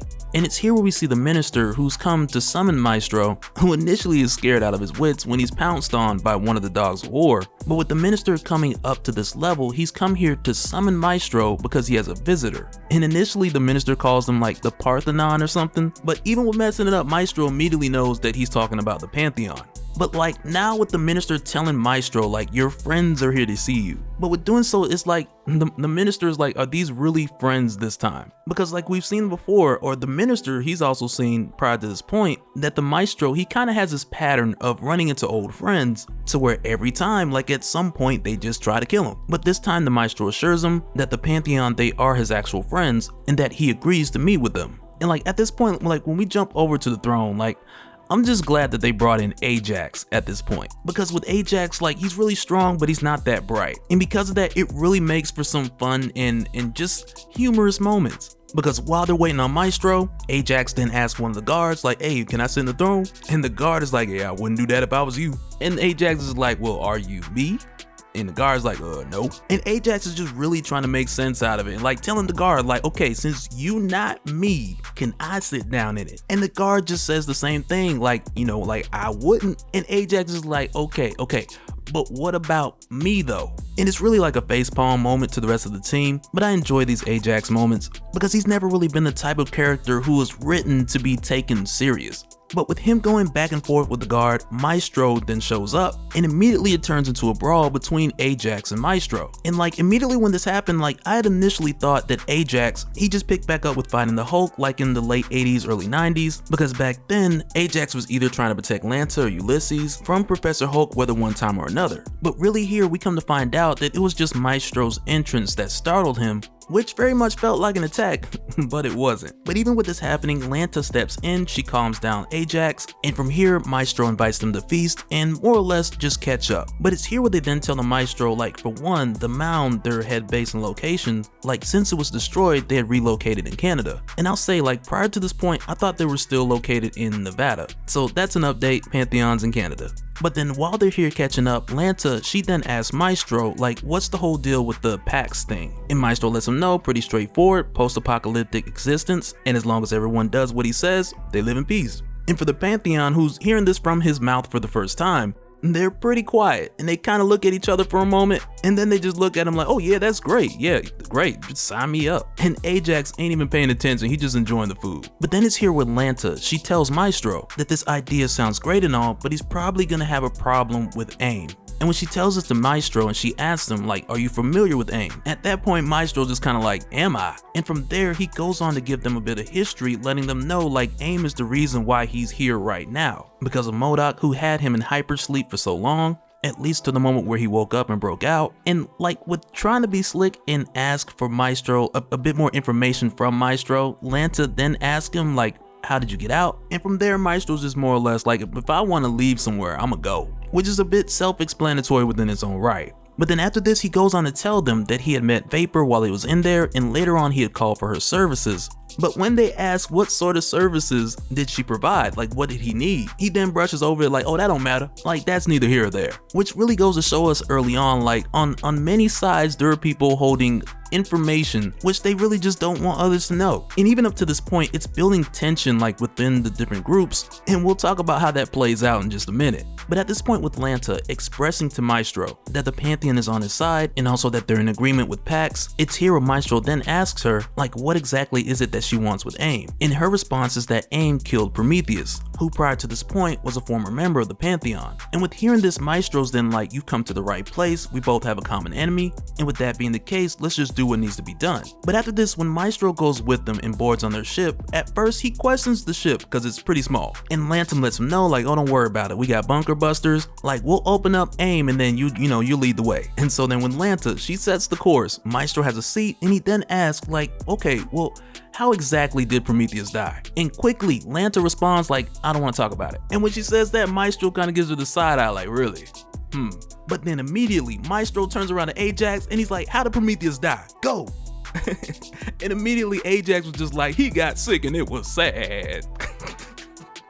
Like Ajax just blew their cover just like that. But with Maestro being aware that he's being lied to, he knows immediately now that this is a setup. And right after Ajax had told the truth, Maestro had then grabbed Lanta by the neck and he demands that the others tell him what's going on, because Lanta is pretty much a thumbs up away from meeting her maker. But with Maestro telling them to come clean or else, Ulysses then tells Maestro, more or less, that they don't need to do anything because he's gonna put her down. Which is exactly what happens, because when Lanta was setting the course, she had also activated a knockout gas that could take out a herd of whales, which effectively worked, compliments of Dr. Doom. But as far as the Pantheon, they weren't affected because each of them were wearing nose filters the whole time. But with doing this, they've effectively captured Maestro, and from here they inform Doom, and with doing so, Lanta lets them know that now it's time to head into phase 2.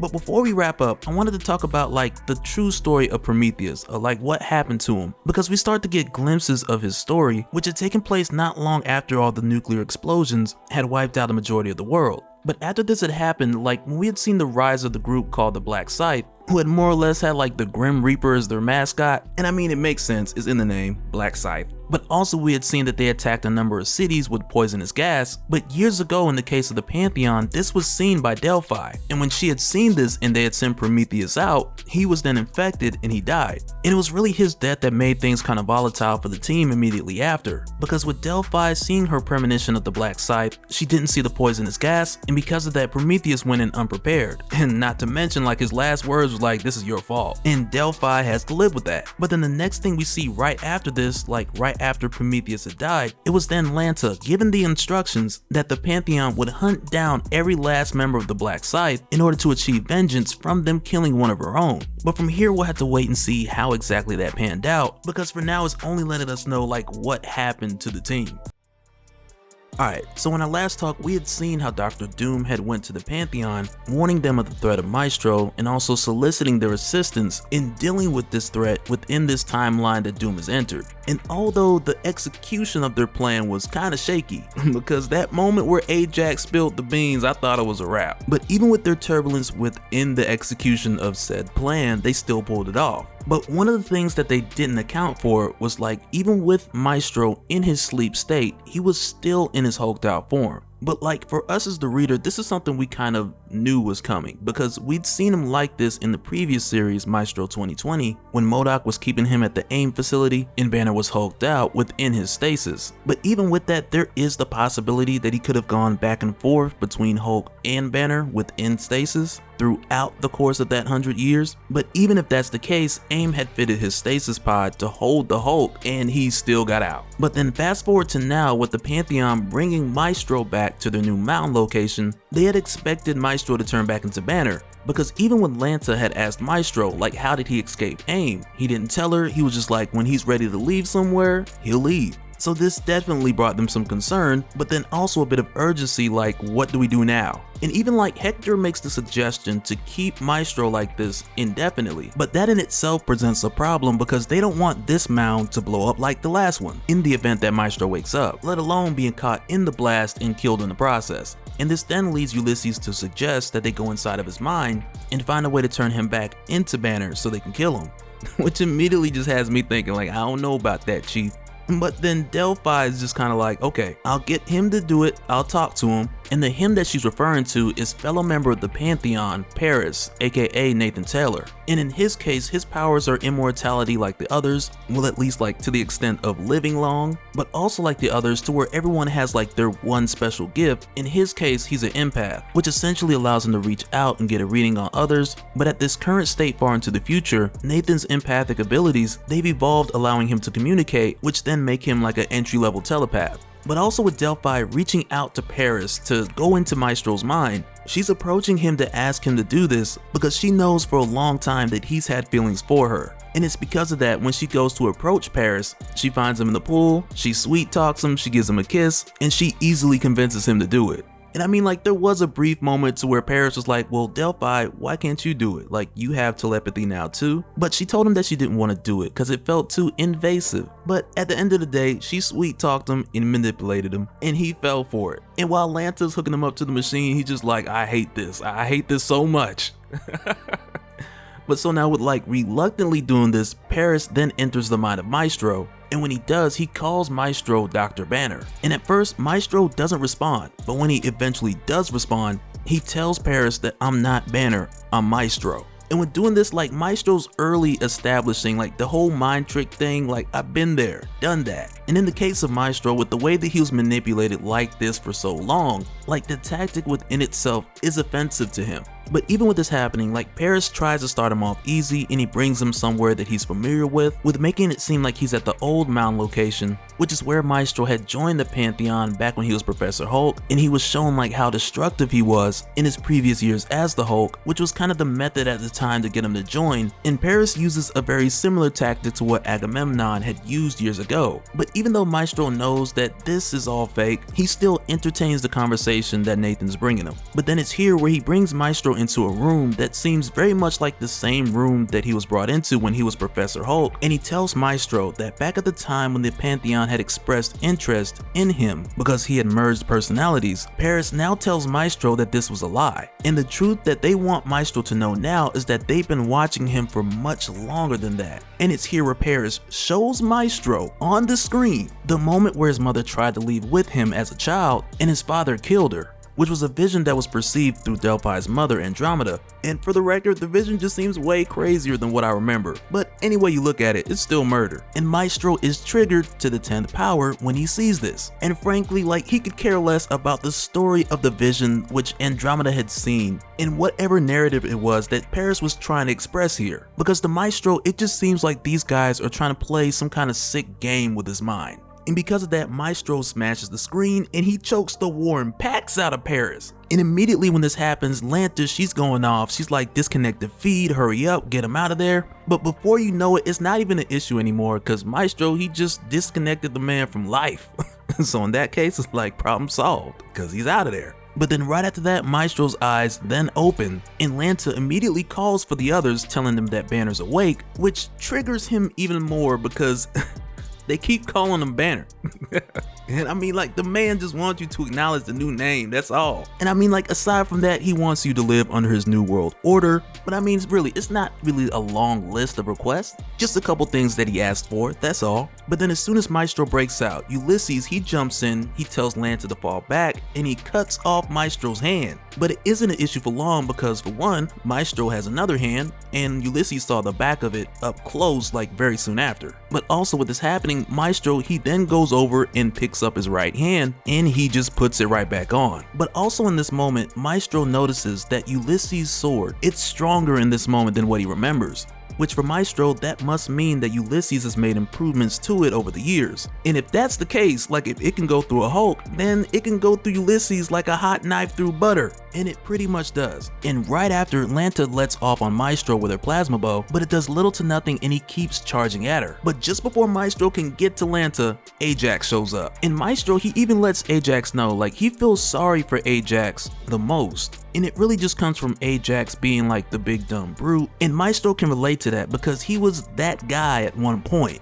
But also with Ajax stepping in here to protect Lanta. Like we've talked about on this playlist before, like how protective Ajax is of Lanta. And Maestro has seen and known that for years. And because of that, it is here where Maestro breaks the savage meter and he lifts up Ajax, throws him directly at Lanta and crushes her. And it's like, yo, the physical and mental devastation here. Like it really feels like a part of Ajax just died on the inside right now. But then immediately after this, we then get the appearance of Rebecca Banner, Bruce's mother, who just shows up fresh after Bruce's killing spree. And when she does, she just witnesses in devastation all that Bruce has become. And initially Maestro doesn't believe it because he knows that his mother's dead, but that doesn't change the fact that he would never want his mother to see him become this monster of sorts so similar to his father. And with him seeing his mother in tears, he turns back into Banner, and then he's immediately shot multiple times by his mother. And it's here where we quickly realize that this entire time that this whole thing was part of the plan.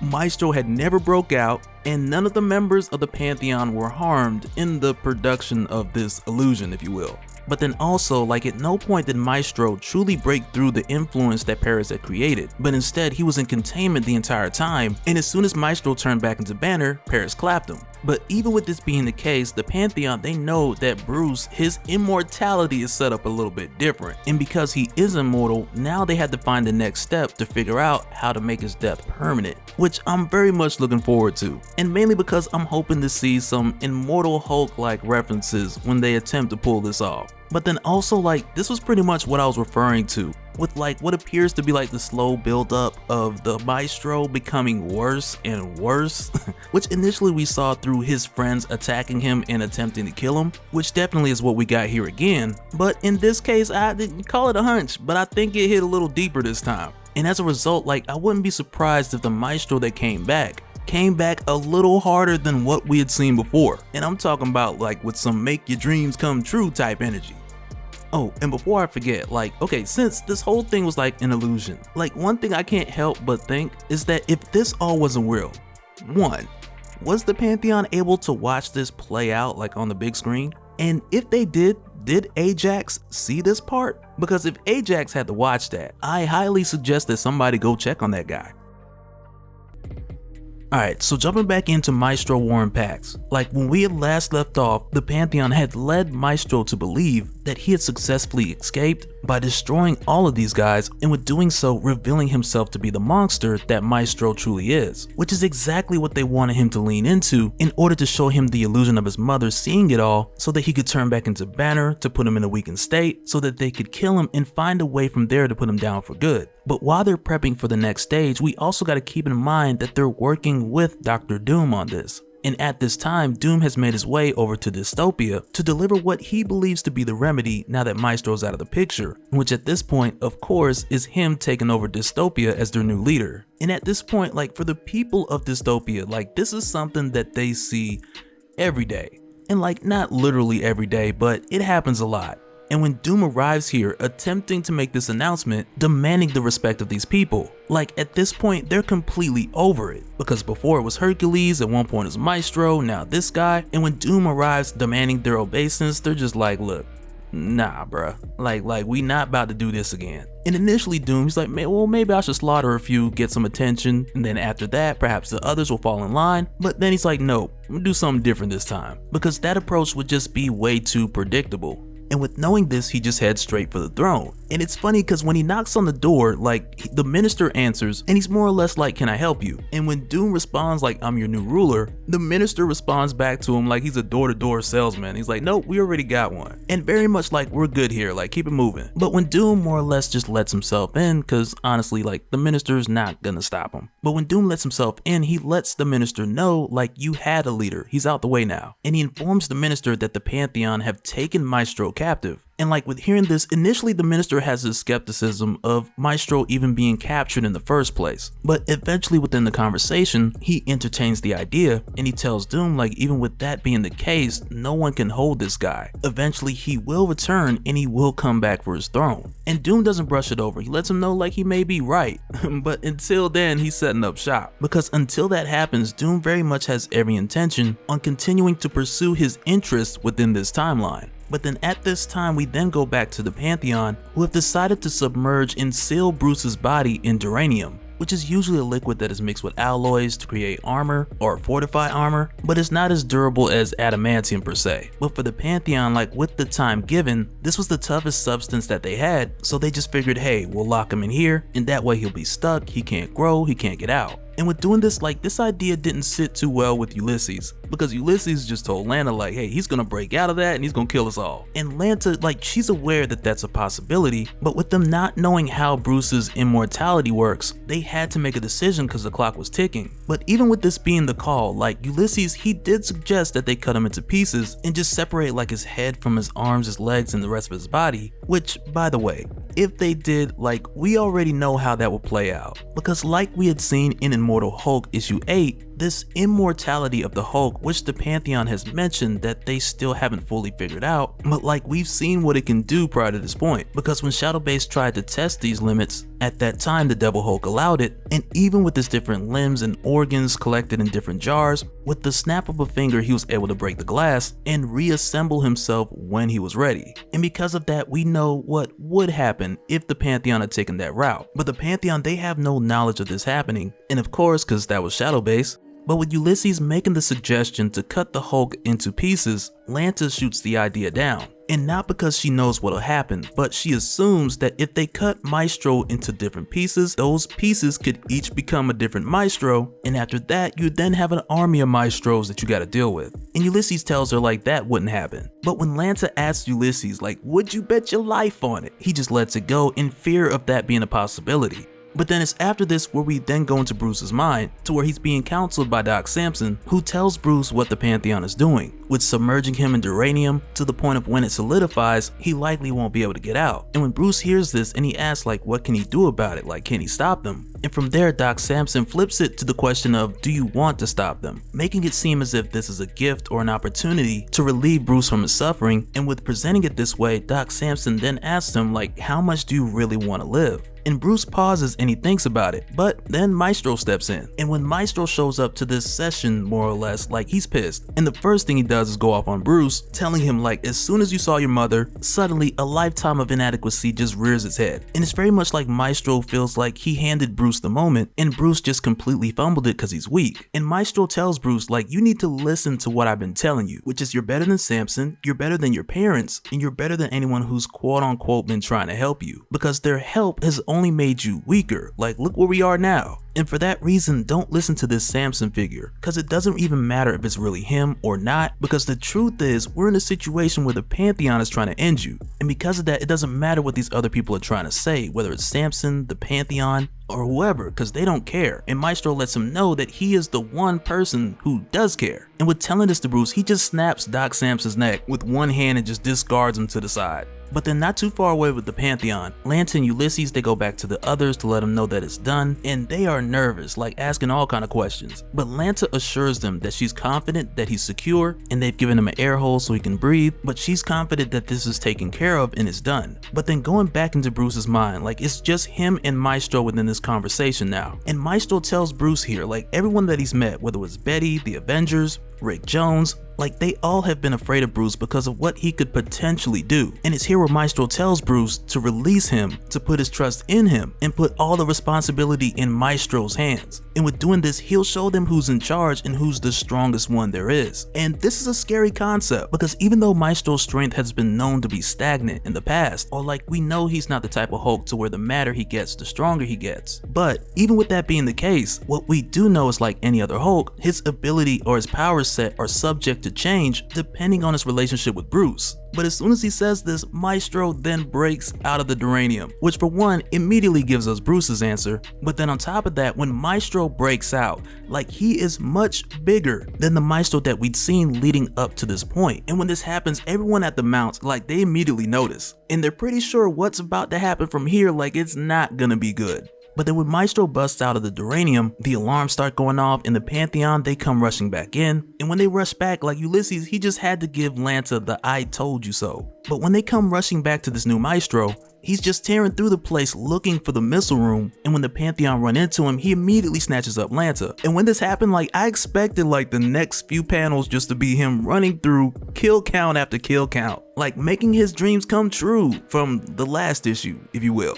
But instead, when he sees the Pantheon, he just wants them to keep their word. And of course, with him snatching Lanta, Ajax comes in, but he's quickly just swatted to the side like it's nothing. But when this happens, immediately Ulysses is like, look, okay, I'll do what I said I was going to do, because their prior agreement with Maestro was to hit AIM with their bunker buster missiles. And at this time when Ulysses agrees to do it and everyone's trying to tell him don't, including Lanta, he's like he doesn't have a choice, he has to hold up his side of the agreement. And when Maestro asks Lanta like, is she afraid to die? She tells Maestro no, because she believes that herself and the Pantheon deserve to die, because ultimately they felt that their mission with protecting the world, with allowing it to get as bad as it has. And with hearing that, Maestro just like, okay, cool, your call. And he just kills Lanta in cold blood, like with no thought to it. And when he does this, like a surprisingly calm Ulysses, he tells Maestro like he knew he was gonna kill Lanta anyway. And it was for that reason when he sent the missiles, he sent out 2 different sets. And with doing so, the first barrage was heading towards the AIM facility like he said he would. And when this happens, like MODOK, he sees them coming. And when all the AIM researchers are like, what do we do? And MODOK is just like,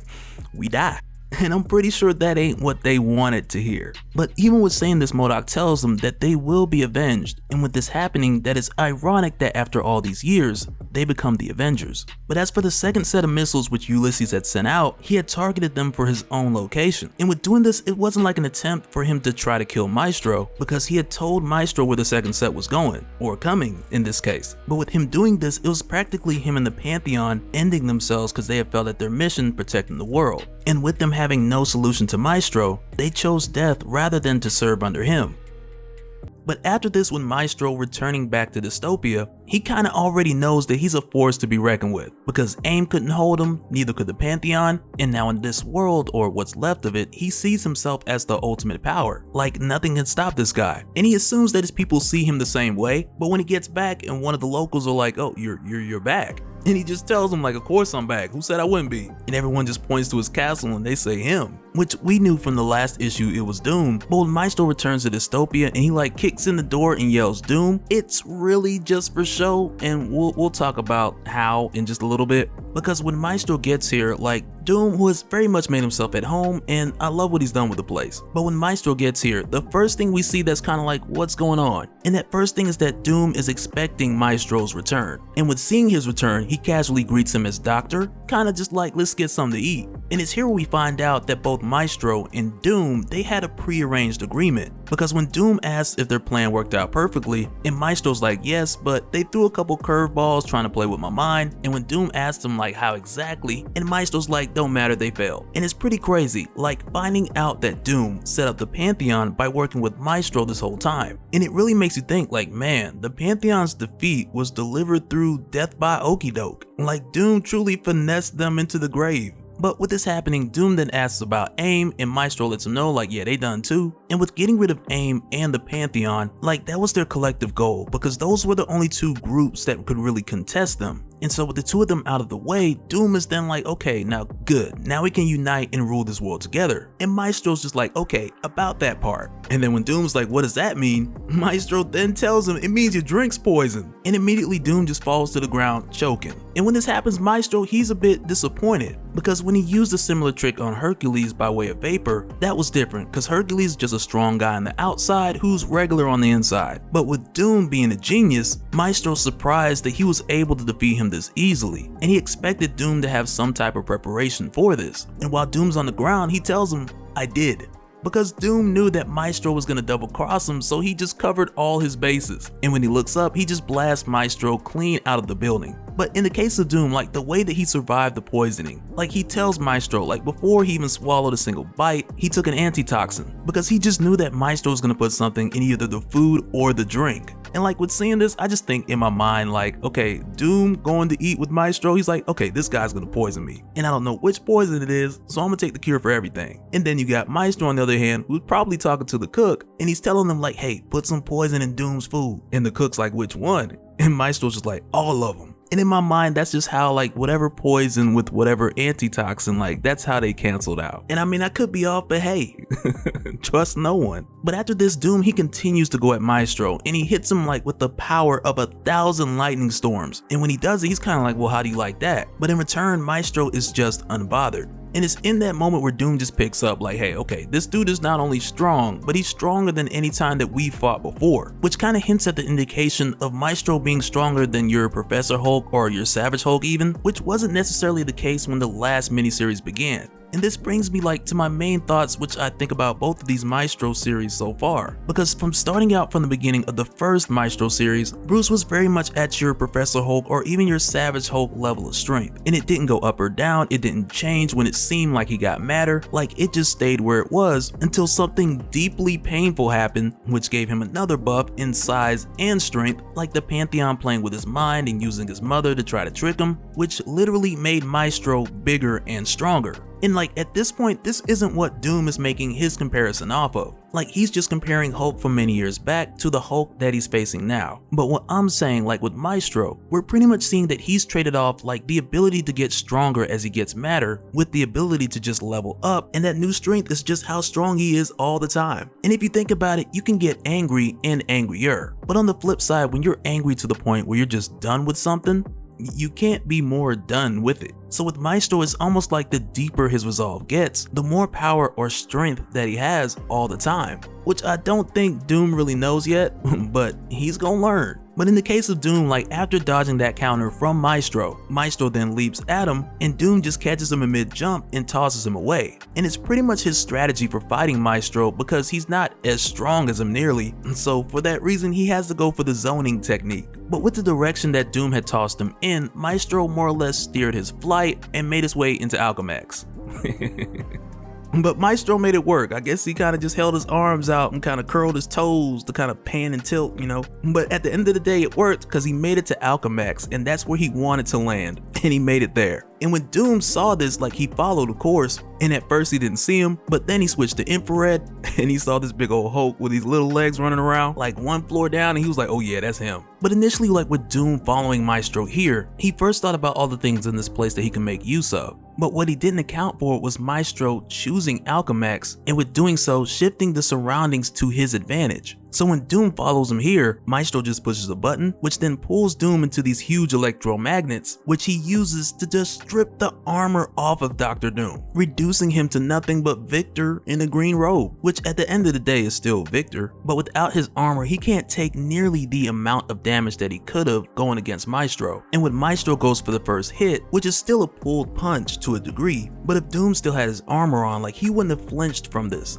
But at this point with Doom not having his armor, Maestro's hearing bones cracking and all that. But when Maestro hits him and he knocks Doom through the wall into the next room, Doom then turns around and looks at Maestro, and Maestro's like, oh my god, your face. Did I just do that just now? Like, man, I was only trying to kill you, man. Like, your face, I didn't mean to do that.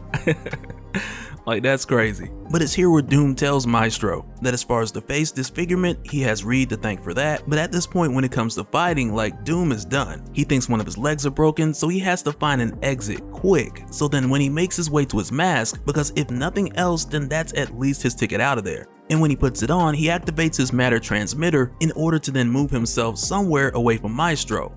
Anywhere. And it shows Maestro like before this fight had even began, Doom already had his exit strategy, like his contingency was set already. But even with seeing this, like this is one of the things that just has me thinking like Doom, he always has like contingencies built in. Like there's a number of them already in his armor, and at least in the cases where it's actually Doom, because half the time it's a Doom bot. But most of the time he has a number of contingencies for many situations, and it really feels like in this instance that this was the quickest one available for him needing to get out as quickly as possible. But after this, we then go back over to the Minister, who's back at Maestro's palace where Doom had just recently settled in, and when we see the Minister wandering around, it seems like he's found the time-traveling technology which Doom had used in order to arrive here in the first place.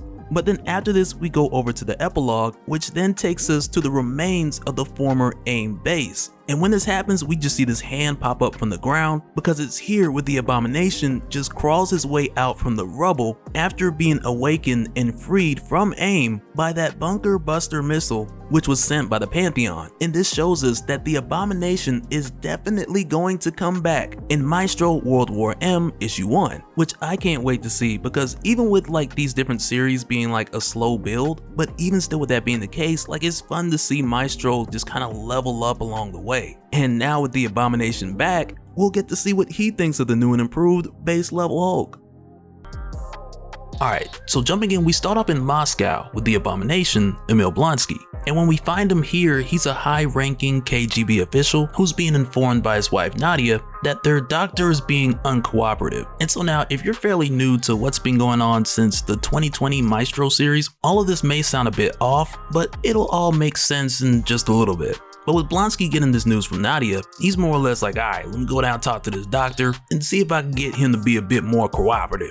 But then when he goes to speak to this doctor, we come to find out that it's Dr. Bruce Banner, who at this point is pretty much refusing to continue his services for the KGB because he refuses to build a bomb for them that he knows will end all life on Earth. And of course, with Banner saying this, your high-ranking official Emil Blonsky, he's not trying to hear it, and he threatens Banner not to try and turn into the Hulk, or else he'll just beat up the Hulk like he usually does. But then Blonsky also recalls that Banner's transformation isn't even possible because he made sure when he took Banner on as a scientist that his other scientists made sure that couldn't happen. But then in the middle of this conversation, Maestro shows up, stomping through this wall like, hey, I gotta see this dude who said he been beating up the Hulk so many times, like where he at? And it's almost like when he shows up, it's like he heard that line, like he heard the trash talk. But rather quickly, Maestro and Blonsky, they get into it, but at this point, Blonsky, he really doesn't even recognize who Maestro is, let alone how strong Maestro is, which gets Blonsky punched through the wall, out the lab, and into the parking lot, only for him to then look up and see Maestro holding his wife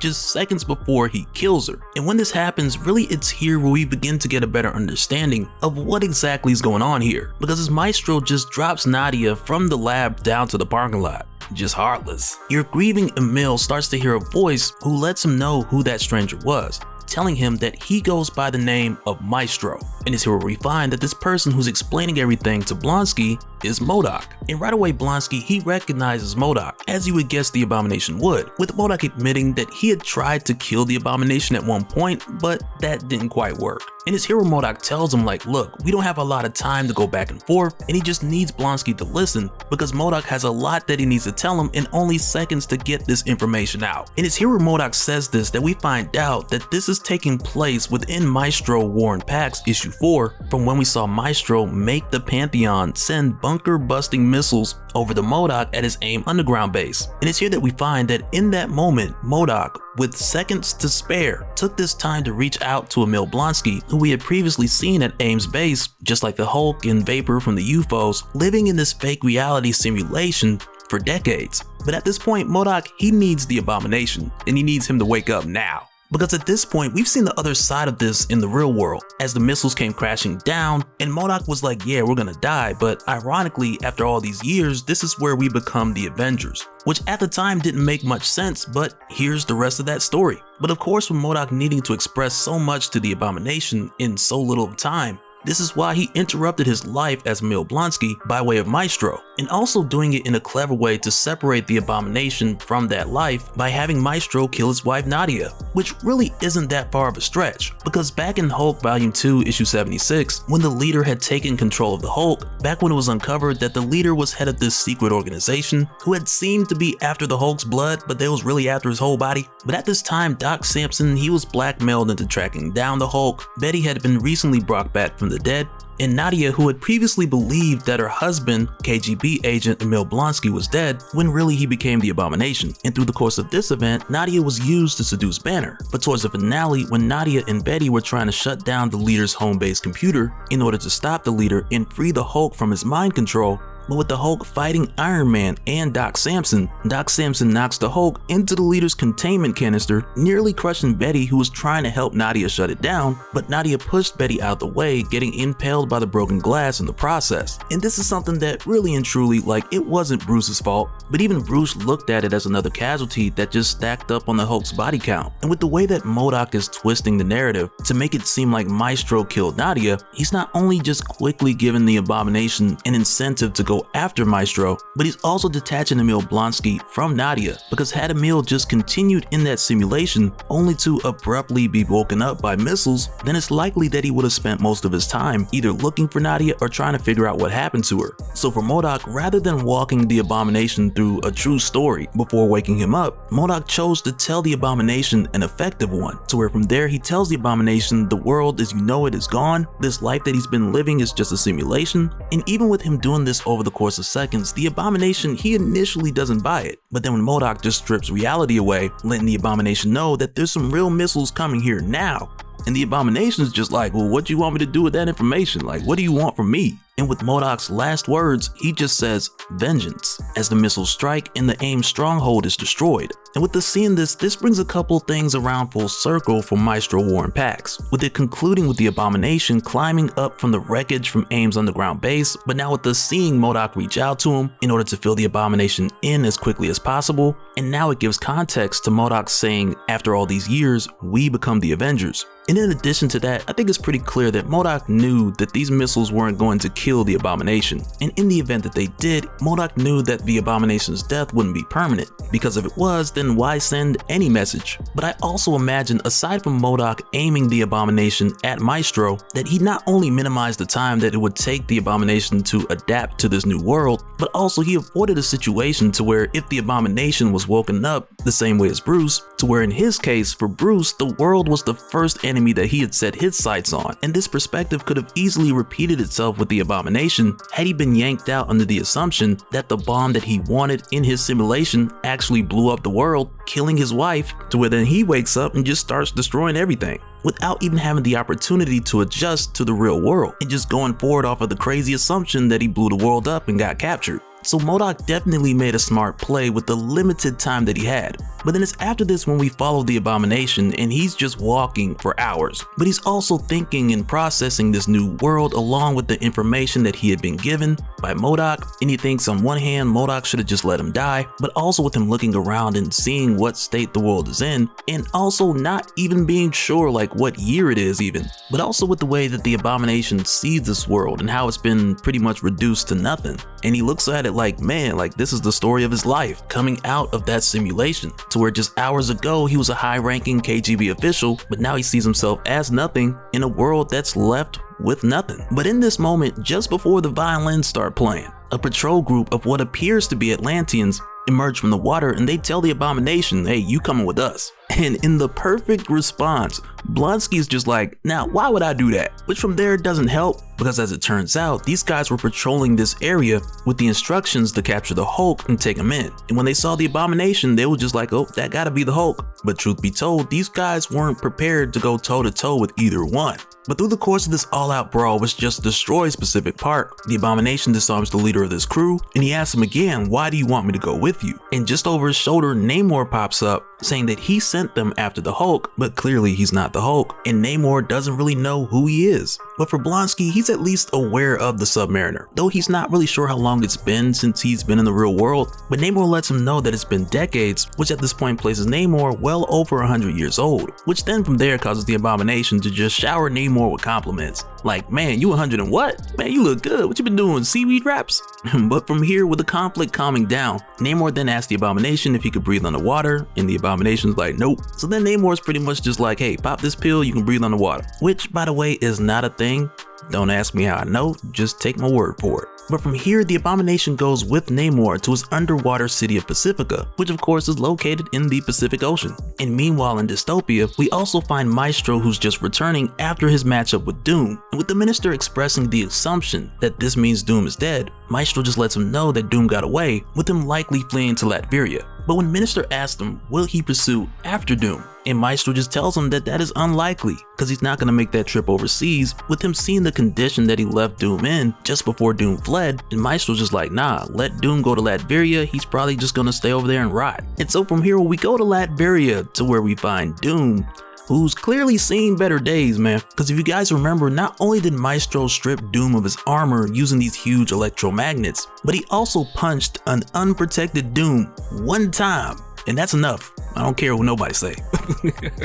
But if that wasn't enough, Maestro kinda also had some jokes at the end as well, which was also a bit of insult to injury. But at this point, with Doom on the sick and shut-in list, paralyzed and well aware that he barely got away with his life, but even still, this is Doom we're talking about. He's not letting it go, but he's smart enough to know that he's gonna need help the next time he comes for Maestro. And it's for this reason that he reaches out to Rick Jones. But when Doom calls, him and Rick don't get into too much of a conversation, because seconds later, Rick's granddaughter Janice walks in, and the call's ended. And you can tell right away that Rick doesn't want anyone to know that Doom just reached out, because for one, everyone thinks Doom's dead. And Rick doesn't play off this call very well, because Rick goes from saying Marlo, his ex-wife, to then being like, hey Steve. But when Janice asks him who he's talking to, he's then like, Captain Marvel. Like, Rick is really all over the place, like she caught him off guard. But then when Decord steps in, telling the two of them that Maestro's just gotten rid of Doom, Rick doesn't attempt to correct her or inform them of who was the person that really called just seconds earlier. But instead, he's just like, that's nice, and he lets them go on about their way, which makes it seem pretty likely that Rick knows why Doom called. And at this point, he's already made up his mind that he's gonna cooperate with Doom to try and stop the Maestro. But aside from this, back over in Dystopia, it's here where we find Minister sneaking off to his quarters in order to send a message to let someone know that the Maestro is making his way back to the AIM site to make sure that everyone there is dead. And it's here where we find that he's sending this information to none other than Namor, because come to find out, prior to this point, Minister had given Namor the intel, telling him that Maestro was going to be back in that area. But as it turned out, Maestro got caught up with Doom, which then put the Abomination in that area, and we saw how that mix-up panned out. And because of that, this time Namor asks Minister if he's sure, and the Minister assures him that Maestro will be there in hours because he's jumping over there as we speak. And it's here with Namor being given this update, to where he then sends out someone after Maestro who we haven't seen in a while. And so now hours later, when Maestro lands at the wreckage site, to where, by the way, with this guy traveling across the country via jumps, like between those multiple jumps, like what are you doing with all that hang time? Like, I can only imagine all the birds and bugs he's catching in his teeth along the way. But either way, when Maestro gets there, he scans the area to where he finds no sign of life, like none, not for AIM staff, and nothing as far as anyone hooked up into the simulation. But as soon as he does this, he's nearly hit with a beam of fire, which came from Namor's good old buddy, Jim Hammond, the original Human Torch, the OG Android Human Torch. Which of course is also why Maestro didn't pick him up when he was scanning for any remaining signs of life. And as it turns out, when this happens, Maestro thinks that he's talking to Johnny Storm, even though he's not exactly sure how, if this was Johnny, how Johnny would still be alive. But through the course of this fight, Maestro, for a moment, he extinguishes the Human Torch's flame when he hits him with a good old thunderclap, and it's here where he gets a good look and he realizes that, okay, this is not Johnny. But with the Human Torch coming here with the determination of killing Maestro, he's then like, well, let's see if this guy can stand the Nova Flame.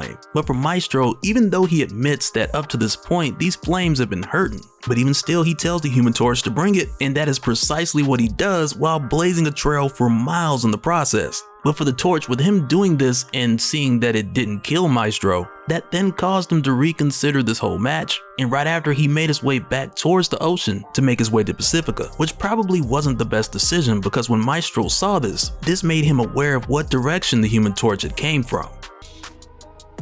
Alright, so with us jumping back into Maestro World War M, to where at this point not only have we discovered that Namor also wants to put a stop to Maestro, but then also that for some time at this point he's been gathering allies and assets to assist him to make sure that Maestro doesn't rise to power, or at least not any further than Maestro already has, but also to go a bit further into what we had seen with the Abomination, who had been awoken after the destruction of AIM's subterranean base, because when we follow him to the point of where he runs into Namor, and Namor takes the Abomination to Pacifica, and really at this point the Abomination, he just goes because he's still trying to figure out the world and what exactly is going on out here. But as he follows Namor to Pacifica, which for Namor is one of his many cities across the world, so where in this case, Pacifica obviously is located in the Pacific Ocean. But with the Abomination coming down here and meeting Namor's wife and his son, it's here where we get a really good look at Namor's perspective as far as the state of the world and also Maestro rising to power. Because for Namor and the people of his cities across the different oceans, when the humans had essentially wiped themselves out, a number of his cities were unbothered. And for Namor, this is one of those things to where you could say, like, yep, that's classic Namor. He could care less about what happens to the people on the surface world, which is something we've seen over and over again with Namor refusing to help in a number of world-ending events. But in this case, I like how Peter David takes it a step further, because for Namor, when humanity had been wiped out, he had looked at it like, okay, well good, let's keep it that way. So really with Namor soliciting the help of the Abomination to stop Maestro, it really goes more along the lines of Namor not wanting humanity to return to their state of being the dominant species, which almost makes it seem like Namor wouldn't want this to happen regardless of who was trying to do it. And in this case, with it being Maestro, it just makes that task a million times harder, because Maestro's just not someone who could be either taken out or controlled that easily. But with Namor explaining much of this to the Abomination, it's also here where we had seen Namor reveal Jim Hammond, the android and original Human Torch, who Namor had staged to confront Maestro, given the intel that he was provided by Minister. And like we'd seen, this didn't go well, because the Human Torch hit Maestro with everything that he had.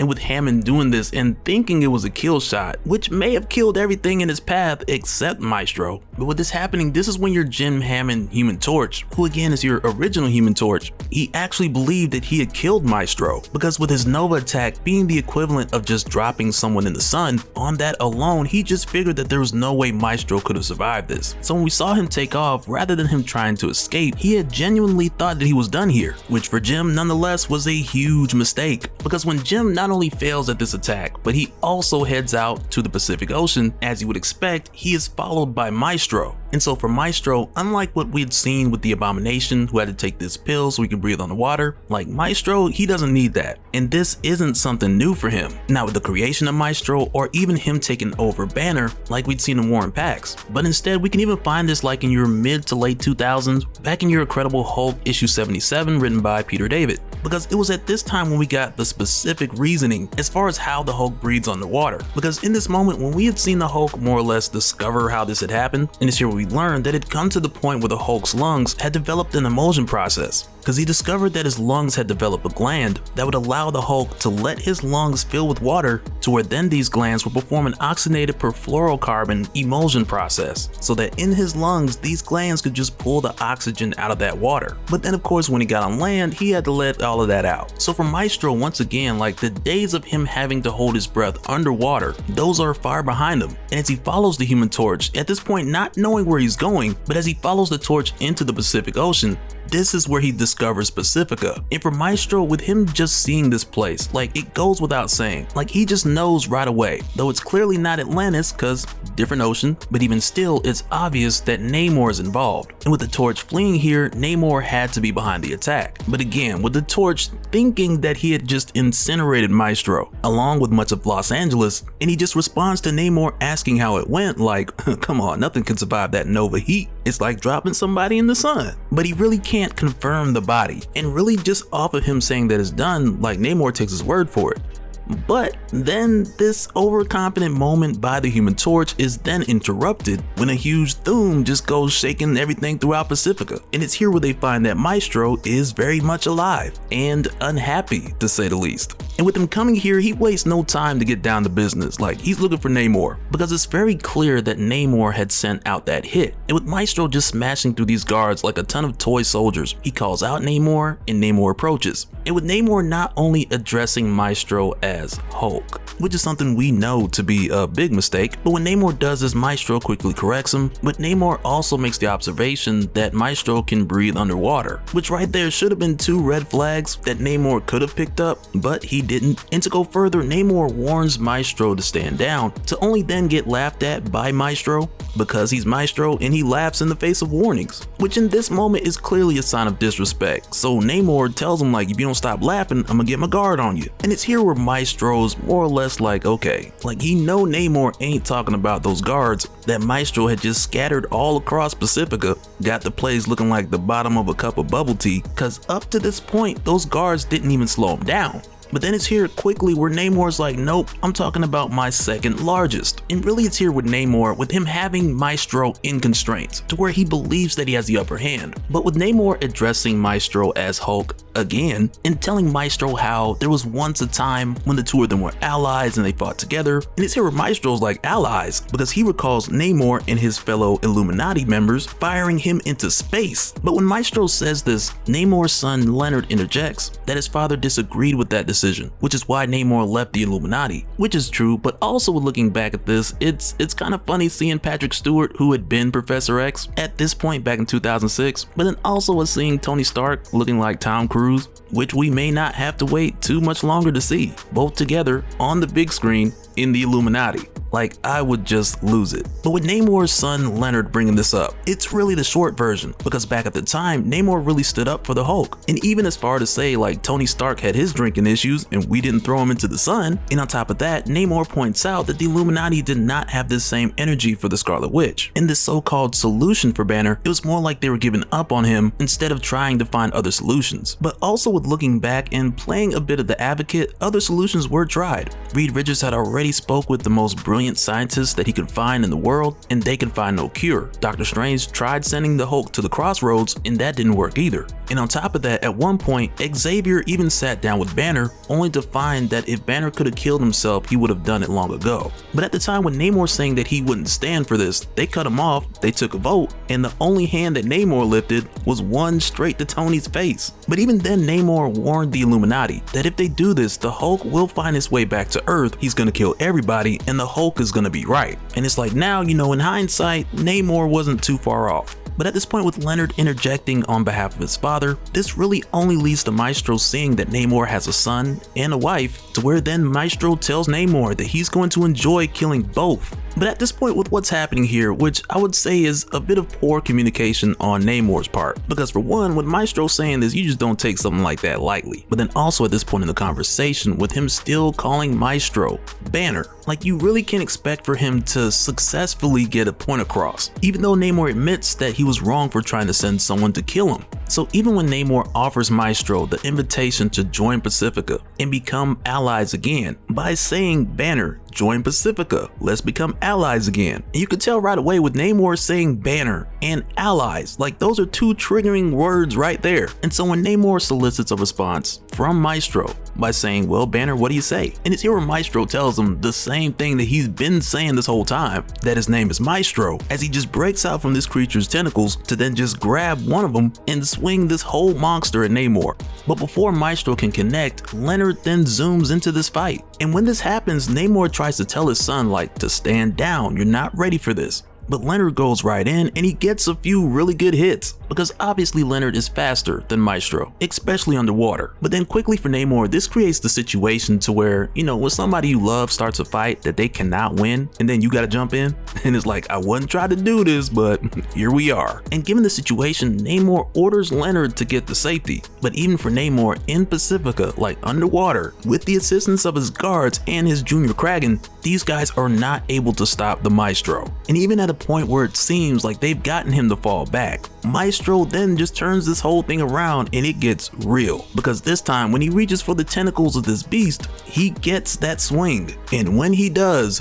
this is when all the slow singing and flower bringing gets to kicking in, as he slams this beast on top of Namor's wife, Numa. as well as his son Leonard, who had died trying to save his mother. And in this moment where Namor rushes to them, only to find that the worst has definitely happened, with him losing his wife and his son. But just seconds later, a shadowy figure just forms behind Namor, because Maestro's like, hey, look at this. This is the perfect time to kill the whole family. And Maestro comes up behind Namor without saying anything, like he's truly on demon time right now. But just before Maestro can send Namor to the upper room family reunion, the Abomination then steps in, holding Maestro back, only for this to then end up in one of those wrestling, the watch out, watch out, watch out moments, with Maestro then just slamming the Abomination into the ground. But Maestro then also mentions here that he remembers that Emil had tried to kill Betty, and he lets the Abomination know that he's itching to pay him back for that. But also at this time, Namor, he wants his payback now. But as Namor goes to drive his trident right through Maestro's face, he is then teleported away along with the Abomination as well as the Human Torch. And right away we see that the three of them were whisked away to Latveria, to where they then pop up in Doom's castle.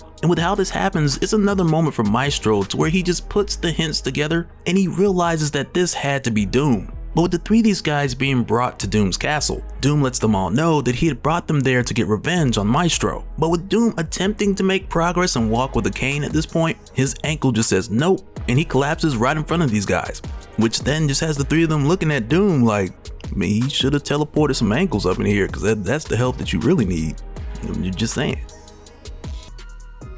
Alright, so when we jump back in, we pick up from right after Maestro's wrath had collided with Pacifica. And before it went further, we saw Doom snatch up Namor, the Abomination, and the Human Torch, bringing the three of them to his home in Latveria. And it's at this time where we jump over to the outskirts of Dystopia, where Minister is checking on the farmers, which is something that Maestro would usually do once a month, but since Maestro's away, Minister's taking care of that for him. But while Minister's out here explaining to the soldier the reason why farmers are even out here in the wasteland, and really the reason for that is the farmers, they're trying to restore the land. But while Minister's having this conversation with the soldier, in mid-conversation, that soldier catches a headshot, and we quickly find out that this was done by Decord, who had come along out here with Janice with the instruction of bringing Minister back to Rick Jones, who at this point for Rick, he's definitely at a new location now. And with Janice and Decord bringing Minister here to speak to Rick, they made sure to blindfold him so that he wouldn't know where exactly this new location is. Because I'm sure you guys remember in Maestro issue 5, just before War and Pax, when we had seen Maestro come after Rick, but when Maestro went to the previous location, Rick made the smart choice and he got up out of there, which at the time gave Rick the opportunity to safely give Maestro the son becomes the father speech. But at this point, with Minister being brought to Rick, he mentions that he knows of Rick because of Maestro mentioning him in conversation. But then when Rick just stares at him for a moment and he calls him Turo, telling him like, geez, you got node, can you still flame? And with Rick saying this, it catches Minister off guard, and he tells Rick no, that he hasn't flamed for ages. But with hearing Rick call him Turo, this is a callback to many years ago to when he was a sidekick of Jim Hammond, the original Human Torch. And really in this moment with Rick saying this isn't the first time that this has been referenced, because in the previous issue when we saw Minister talking to Namor, we saw that Namor at this current time still calls Minister Turo. And I remember a few of you guys in the comments at the time picked that up, and you were like hoping that they would do an Invaders reference, or at least confirm in this story some of Minister's history. So it's nice to see Peter David do a bit more of that here. But with Rick having Janice and Decord bring Minister here, Rick asks him like, why do you work for Maestro? And Minister's more or less like, hey, I don't really work for him because he worked for Maestro's predecessor, but when Maestro stepped in and took over, Minister had just stuck around doing the same job in hopes that someone else would come along and kill Maestro. And when he says this, both Janice and Decord are like, okay, well, how do you kill him? What's his weakness? And right there, Minister is just like, well, Maestro doesn't seem to have any. And the way that Minister breaks this down, he hits the nail on the head, because he tells them Maestro's strength is limitless, and in anywhere that he falls short, he's able to outthink his opponent. And even though that may be a simple statement, that in itself has made Maestro's track record up to this point flawless, because if he always has a plan for every situation that he can't just punch through, then how do you stop this guy if you can't outsmart him or overthrow his tyranny? Because until someone finds a solution for at least one of those, then the world is just going to run the way that Maestro wants it to run.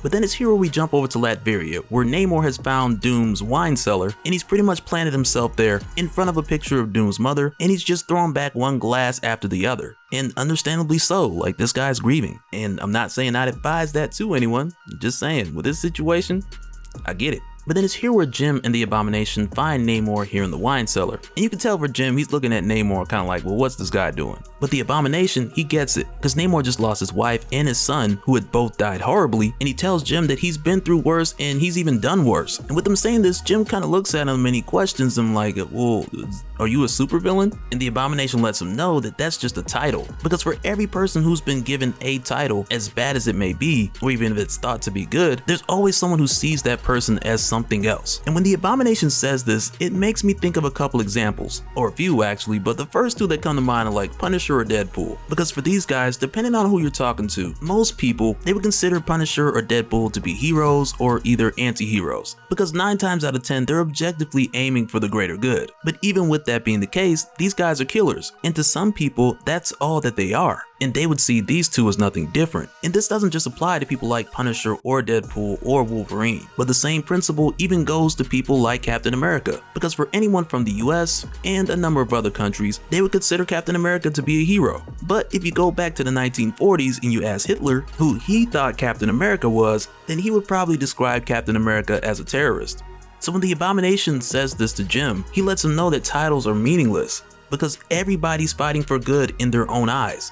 And when he says that, I couldn't help but think like, well, if you're the only eyes who see yourself as good, then you're probably wrong and you need to get your vision checked. But I like that the Abomination brings this up here, because with him, Doom, and especially Namor, it brings back the question of who are they now? Because it's here where Doom makes his way into the conversation, and he talks about his past and how Reed Richards destroyed his face and sent Doom on this path to so-called villainy, while Reed was always considered the hero. And to Doom, in his eyes, his deeds, the things that he's done, they were just reasonable reactions to him wanting to get his revenge on Reed Richards. But now at this time, with Reed Richards dead, Jim then asks Doom like, okay, well, what now? Now that Reed's gone, what do you have to live for? And Doom just tells him vengeance. Vengeance on the Maestro. And with him saying that, it just goes to show us once again that there were a number of people throughout World War M who are making themselves out to be the hero in their own eyes. But just after us seeing this conversation over in Latveria, it's here where we then jump over to Maestro, who's making his way back to dystopia. And in his case, we already know like he's made his mind up, because we saw that thought process a while back when Maestro found out what happened to the world, and he made his decision like, okay, we'll see that humanity destroyed itself, so really the only way to sustain this world is to have the Maestro take over it. But with Maestro leaving Pacifica, he's not even thinking about this, but rather with him seeing Namor, the Abomination, and the Human Torch being teleported away with the same type of transporter beam that Doom had used to get away, and like we'd seen, he's figured out that these guys were taken by Doom. And with him knowing this and thinking this through, he first thinks like, well, okay, I could probably go after them, but he holds off on that idea because he doesn't know exactly where they are.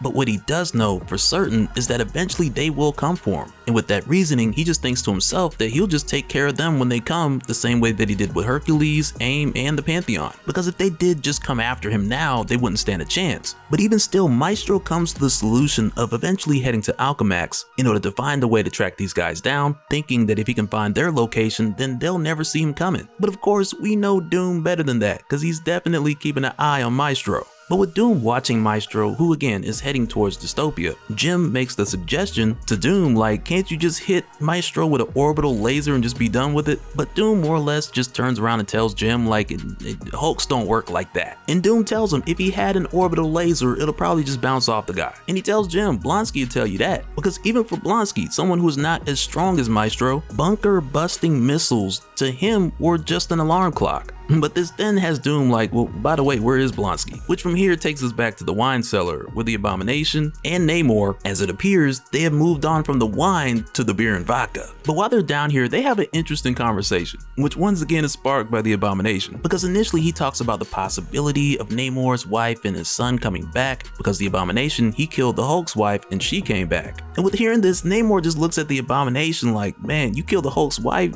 dude, you're evil. But then the Abomination, he kind of hits Namor with the, yeah, but what is evil though? Because this isn't the first time he's been told that. But this makes Namor think of a time when he used to be evil and he threatened to sink Manhattan, he's fought against the Avengers and the Fantastic Four, and even to take it a step further to what the Abomination was saying before, there was a time where, depending on if you lived in Atlantis or Wakanda, where you would have made your determination on whether Namor or the Black Panther was the hero. Because for either kingdom, they just saw their king fighting for their people. And really it's here with the Abomination asks Namor if he truly thinks that he was a villain at that time, and Namor tells tells him that he was fighting on the behalf of his people against the rest of the world who didn't care about the oceans. And when Namor says that, Blonsky's more or less like, oh, to villainy.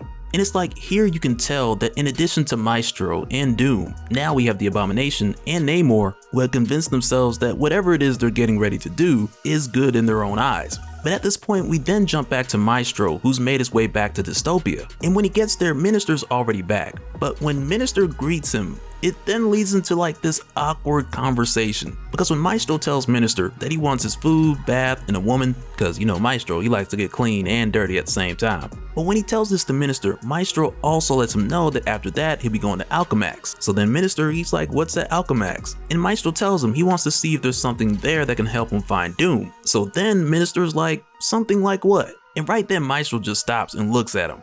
Like, dude, you are asking a lot of questions today. And at this time, we know that the Minister, he's been in contact with Namor up until the point to where Maestro had made his way to Pacifica. But in this moment here, he just makes it sound as if he's concerned for his own safety, with him knowing that Doom is a threat, and he just tries to make it sound like he's concerned about the next step of Maestro's plan. With them saying this, Maestro just kind of goes on about handling his business and making his way to Alchemax, but with leaving, Maestro tells Minister that he has a lot of enemies, and sometimes it's hard to know who your friends are. And from here, going back over to Latveria, to where at this time the Abomination, he's just drinking by himself, but also thinking about how his hatred for the Hulk and fighting the Hulk for so many years, how that has costed him so much. And he remembers telling Namor before he left that he'd even come to the point to where he forgot why he wanted vengeance on the Hulk. Because at one point he blamed the Hulk for his own transformation into the Abomination, which was mainly because a job for the KGB had went wrong. But even still, the Abomination feels like he's holding on to this vengeance because it's all that he has. But then it's here where we go over to Namor, who's already left at this point, to where we see him heading to his #1 largest guard, who he had made reference to in the previous issue. Because much like Doom and the Abomination, vengeance is the only thing on his mind. And for Namor, he's looking to get that done by any means necessary.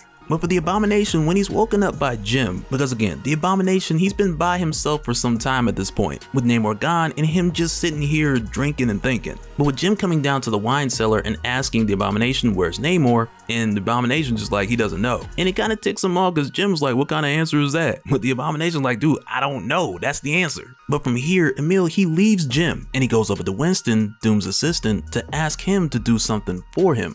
Which from here then takes us over to Alchemax with Maestro, who's made his way here to figure out how he's gonna find Doom. Because it's not like Doom's just gonna appear out of thin air, the same way that he disappeared. But as it turns out, the Abomination does. But when the Abomination shows up here, the way that this plays out, it's a bit confusing to Maestro. Because for one, yeah, he knew these guys were gonna come looking for him, he knew eventually they were gonna bring the fight to him, but with it just being the Abomination, and Maestro of course just being able to just beat the mess out of him. But this throws Maestro for a loop because not after long he realizes that the Abomination is not fighting back. And when this happens, Maestro's not sure if this is a trick or if Blonsky thinks that Maestro's just gonna go easy on him. But at this point, the Abomination, he just tells Maestro that he doesn't see the point anymore because the world is destroyed and he doesn't believe that there's anything left to fight for. But before this can go any further, the ground then starts to shake and a voice just calls Maestro. And when he turns around, it's Namor standing on top of his #1 guard, telling Maestro that he destroyed what Namor loved, so now Namor is going to return the favor. But with Namor showing up here with his #1 guard, he yells Imperious Rex, which we've seen him say a lot, and in most cases people are like, what does that mean? But now it's very intriguing to actually see this creature, because at one point Namor told Thor that Imperious Rex had just meant that he was going to feed Thor to the largest sharks that he can find. So likely it really just means that this creature is the largest sea monster that Namor could find, and at another point Imperious Rex could be referring to a monster or a creature who he later finds bigger than this one. But Namor will have to live through this in order for us to see how that plays out.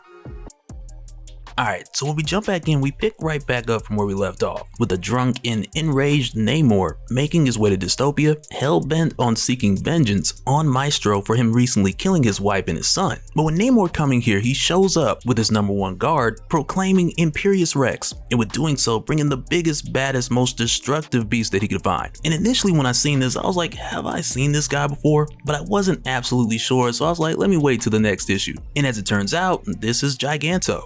And for a bit of backstory on this guy, he had initially appeared in Fantastic Four issue 4 back in 1962, which at that time for this guy was kind of the grand opening, grand closing kind of thing. Kinda, sorta, and I'll show you what I mean right here.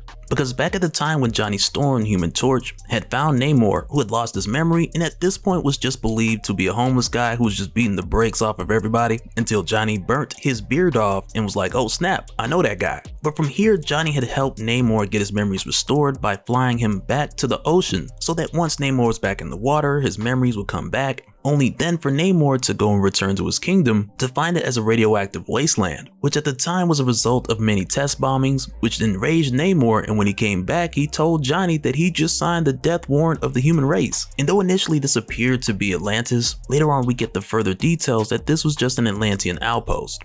But this is what then led Namor to getting the trumpet horn to awaken Giganto so that he can execute Namor's vengeance on the surface world. But this madness was then brought to a stop when Ben Grimm strapped a nuclear bomb to his back and he just marched right into Giganto's mouth, down into his stomach, and he set that thing off, which at that time had seemingly killed Giganto. But even then, this was one of those things to where like 30 years later or 32 years later, we had seen Giganto return, with Namor not even sure of how Giganto came back or even who had summoned him initially. So this is one of those things to where like, yeah, it makes sense for Giganto to come back this far into the future because he's done it before. But even in the past, Giganto used to have more of the whale-like shape, more than anything. But for whatever reason, this time around, this guy's come back and he's shredded. Like he's been hitting that P90X at the bottom of the ocean. And let me know in the comments if you remember what P90X is. But for Giganto returning here, a number of times he's been referred to as like the largest living thing on Earth. And with him stomping his way into dystopia, you have the Abomination who's kind of thinking like, well, how did they kill this thing last time? Wasn't it like a nuclear bomb or something? And he's kind of like, man, there's never a nuclear weapon just laying around when you need it. Which in a way feels kind of like a wink and nod to Fantastic Four issue 4. But again, with Giganto stomping through dystopia and shaking the ground like crazy, this is even felt over at Janice, Rick, and Decord's new location. And of course, Janice and Decord, they're like, what's going on? What was that? What is happening? And Rick's more or less like, it's Godzilla, kinda. But he pulls up the footage on their surveillance, which lets us know that they're seeing everything that's going on over there. But also what we come to find rather quickly with Namor, because again, like we'd seen, he'd been drinking. But it comes to the point to where he hears the voice of his son and his wife as like the devil on one shoulder and an angel on the other, with his son telling him that he's doing the right thing, and his wife of course telling him to stop and to consider the people of dystopia, like they have families here as well, and this is their home. But at a moment's notice, Leonard, Namor's son, just pushes his mother off of the top of Giganto's head, and she then hits the ground and gets stepped on. And right then it's like, man, so much for any positive influence getting through to this guy, because the devil on his shoulder just killed the angel. Like he must be drinking that future Imperfect Hennessy. But then Maestro then takes his opportunity to go after Giganto, only to then catch a backhand slap, which sends him all the way back to his palace and on top of his throne. And props to Giganto for doing this, because usually that's something somebody would trash talk and say, like, oh man, I'll backhand slap you back to the palace on top of that throne. And since Giganto can't talk, he just did it. But then it's from here where we jump back over to Latveria for one of the purest Doctor Doom moments throughout the course of this series. Because it's here when Winston goes to wake Doom up to fill him in on what's going on right now in dystopia with Giganto, to where initially Doom is just like, okay, the world is kind of over, like what possibly could not wait. But then it's here where Winston shows Doom what's going on, with Namor jumping the gun and destroying dystopia, which of course Doom doesn't want because he wants to take over dystopia, and it won't do him much good if dystopia is just completely wasted. But with seeing this, Doom was like, quickly, Winston, take me to the transmat beam, which right away then explodes, which has Doom like, what was that? And Winston's just like, oh, that was an explosion. I suspect Mr. Blonsky found the armament room and took an explosive from there and left it to detonate in the transmat room. To where then Doom is like, why? And Winston's like, oh, so we can't follow him. And when Doom asks Winston, follow him where? And Winston's like, oh, he had me transmat him to dystopia. And right there, Doom's like, why did you do that? And Winston's just like, because the Abomination had asked me to. And Doom had asked Winston to accommodate the guest whenever possible. So that's what Winston did. And I'm gonna tell you, man, like the look on Doom's face after Winston says that, the look on Doom's face is just like, you serious right now? And I'm sure you guys already know, that's the last we're ever gonna see of Winston. But when that happens, Jim Hammond comes flying in like, Doom, there's multiple explosions, we're under attack. But Doom lets him know that the second one, it was more so the sound of Winston being relieved of his position, pretty much. But even in this moment with Doom having all this going on, He tells Jim that they have to repair the transmat, and Jim's kind of like, wait, the transmat's broken? And Doom's like, no, it was blown up. And when Jim is like, by who? Doom corrects him and says, whom? Because with all this going on right now, Doom is petty enough to be correcting people's English. But then back over in Dystopia, we then run into this crazy moment where Emil sees this woman and this kid who to him looked like his late wife, Nadia, and with him seeing her with the kid, it makes him think of the life that they could have had. But when Emil sees them here running for their lives, they're nearly about to get stepped on by Giganto, but Emil then jumps into action and catches Giganto's foot, just in the nick of time, giving this lady and this kid the opportunity to run away. But Emil isn't able to hold up Giganto for that long before he's then stomped into the ground. But this lady and her kid, they then turn around to come back and thank Emil for saving them, only to then get crushed by this huge letter A that falls right on top of them. Cold world. But with this happening, what it does now for Emil, like this has him pissed at Namor for acting reckless and bringing this monster over to Dystopia, with Namor being blinded by his lust for vengeance. Because for Namor, all he wants in this moment is to kill Maestro, and he doesn't care about any kind of collateral damage that'll come along the way. And we see this even the more when Maestro comes for him and he tells him, you're about to get Imperius wrecked. But of course, Maestro doesn't connect when he's caught by Giganto. But even when Maestro starts to squeeze his way out, Namor's just like, take your best shot, because it likely won't penetrate his skin, but if it does, he'll be reunited with his family. And with hearing this Maestro, he doesn't even chance it. But he does make this spear throw count, because it's right then where he throws this spear right through the eye of Giganto, which from there just sends Namor falling back, with the poor big fella just losing it. But here's the thing, because as Namor's falling back, the Abomination, he had been making his way up Giganto, getting ready to go for the kill shot on Namor. But as Namor is falling back, Doom, he pulls Namor back to Latveria. But remember, for the Abomination, on this trip to Dystopia, he had went from not caring and not wanting to fight Maestro, to then briefly finding a reason to care, and seconds later it was gone. But also I want to just take a second and talk about the whole idea of the Abomination going after Namor. Because as it stands with this series, we are talking about the future Imperfect timeline. And according to the story, Namor, he didn't know the Abomination, and the Abomination, he had only heard of Namor. But even with that being the case, just as a reference, I want to go back to Namor issue 59, which came out in the mid 90s, I want to say 95, but at that time we did get the Abomination versus Namor. And in that issue, though there wasn't like a definitive winner per se between the two, it did make it pretty clear how a fight between the two of them would pan out. Because when they were like a couple 100 feet underwater or on land, the Abomination, he was just wrecking Namor. And Namor was taking that beating. But even with that being the case for the majority of the fight, when the Abomination tossed Namor out the water and came out right after him, only for Namor then to take the Abomination 15,000 feet back in the water into the deep, to where at that depth for the Abomination, he just couldn't hang, which at the time showed us that sure, the Abomination, he is stronger, even for Namor in water. But there's a certain depth within the trenches and even at the bottom of the ocean, to where Namor would just win against most. But jumping back to World War M, over in Latveria where Doom had just pulled Namor, Namor of course wasn't happy about it, so he got up in Doom's face and Doom tried to shock him, but that didn't go too well because this is Namor. And this guy has been swimming with electric eels for years, like come on. And as far as the situation with Giganto and Dystopia, Giganto had then just taken off because for one, he only got one good eye, but also no one's there playing the trumpet horn, which is like the one thing that Giganto would follow. But when Giganto makes his retreat and gets back into the water, Maestro finds Blonsky hanging around on top, hoping to eventually drown. But with Maestro being the person he is, he saves the people who want to die, and he kills the people who want to live. And for that reason, he drags Blonsky out, saving his life on the spot. And it's here where Maestro convinces Blonsky that what he needs to do is help Maestro make Namor pay for what he did to Dystopia, with all the destruction and the lives lost. And it's here where the Abomination is like, well, what do you want me to do? Produce a comm device that I could use to transport myself back to Latveria and let you hitch a ride? And it's here where Maestro's like, well, yeah, something exactly like that. And it's right there where the Abomination just holds one up, because the good deeds of Winston yet live on.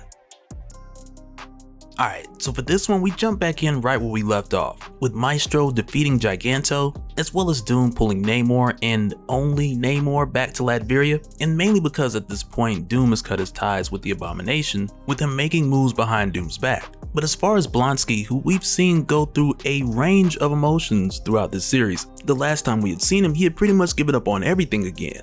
only for Maestro to then save his life because Maestro's not gonna let somebody die. Not if that's what they're trying to do. But with this bringing us to the place to where the Abomination, he's had enough of Doom and Namor because their war against Maestro cost the life of a woman and a child who reminded him of his deceased wife Nadia and the child that they could have had and the life that they could have had. And for the Abomination to see them just taken out so quickly, at first he was full of rage, and then shortly after he was like there's nothing to live for. But with the Abomination going through all this, it's interesting when he shares this with Maestro because Maestro then tells him why it is that Maestro just won't quit. But before we get to that, it's here where the Abomination shows Maestro the device that he was given by Winston, which will literally teleport them back to Doom's castle. But when he pushes the button to take him and Maestro over to Doom, it's not working. And the reason why is pretty obvious to us because we'd seen Winston get shocked, torched, there's nothing left but his feet. And over in Latveria, next to Winston's feet, is the receiver device to allow Blonsky to come back, and it's just beeping away like crazy. And when Namor hears it and picks it up, Doom knows that this is the device on the receiving end that will bring Blonsky back. But he refrains from hitting the button and just letting him come back because he doesn't know if this is Blonsky or Maestro killed Blonsky and he took the transporter, or if the Abomination teamed up with Maestro and the two of them are heading here to tear everything down. And if they push that button, there's no guarantee as far as what they're gonna be on the receiving end of. So then Namor is like, okay, well, what do we do? And Doom simply responds,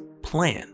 And so initially with this transporter not working, Blonsky's kind of like, this is a waste of time, and Maestro's like, okay, might as well kill you now, since he ain't gonna help. And it's here for Blonsky where he can't even take it as a real threat. Because again, in this dystopian future he's woken up in, he doesn't care anymore. Every person he's ever loved is gone, and he doesn't see a reason to keep going.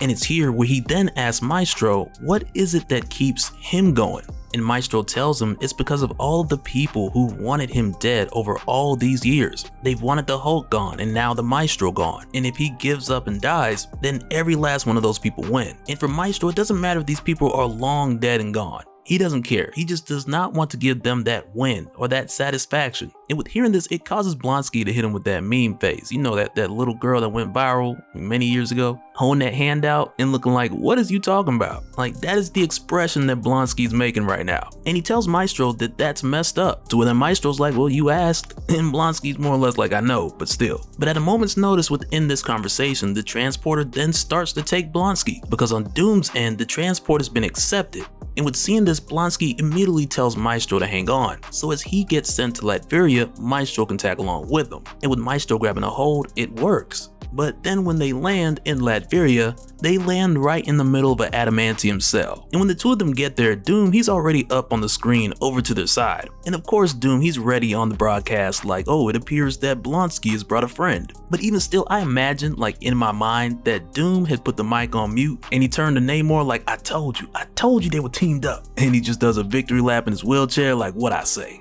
Doom was right. Because I imagine that outside of Doom's usual response, which is just to continue with arrogance as if he never doubted himself, that there's gotta be a moment or two where he just like, I knew it. But with Doom having Maestro here in this adamantium cage along with the Abomination, Doom sees this as an opportunity to get rid of the Maestro once and for all. So Doom sends in poisonous gas, but also with him being well aware that the Maestro can hold his breath for a long time. But Doom's not worried about that because all they have is time. And he knows that the Maestro can't hold his breath forever. And with Doom doing this, Namor expresses that he dislikes this because poisoning an enemy from a distance seems cowardly.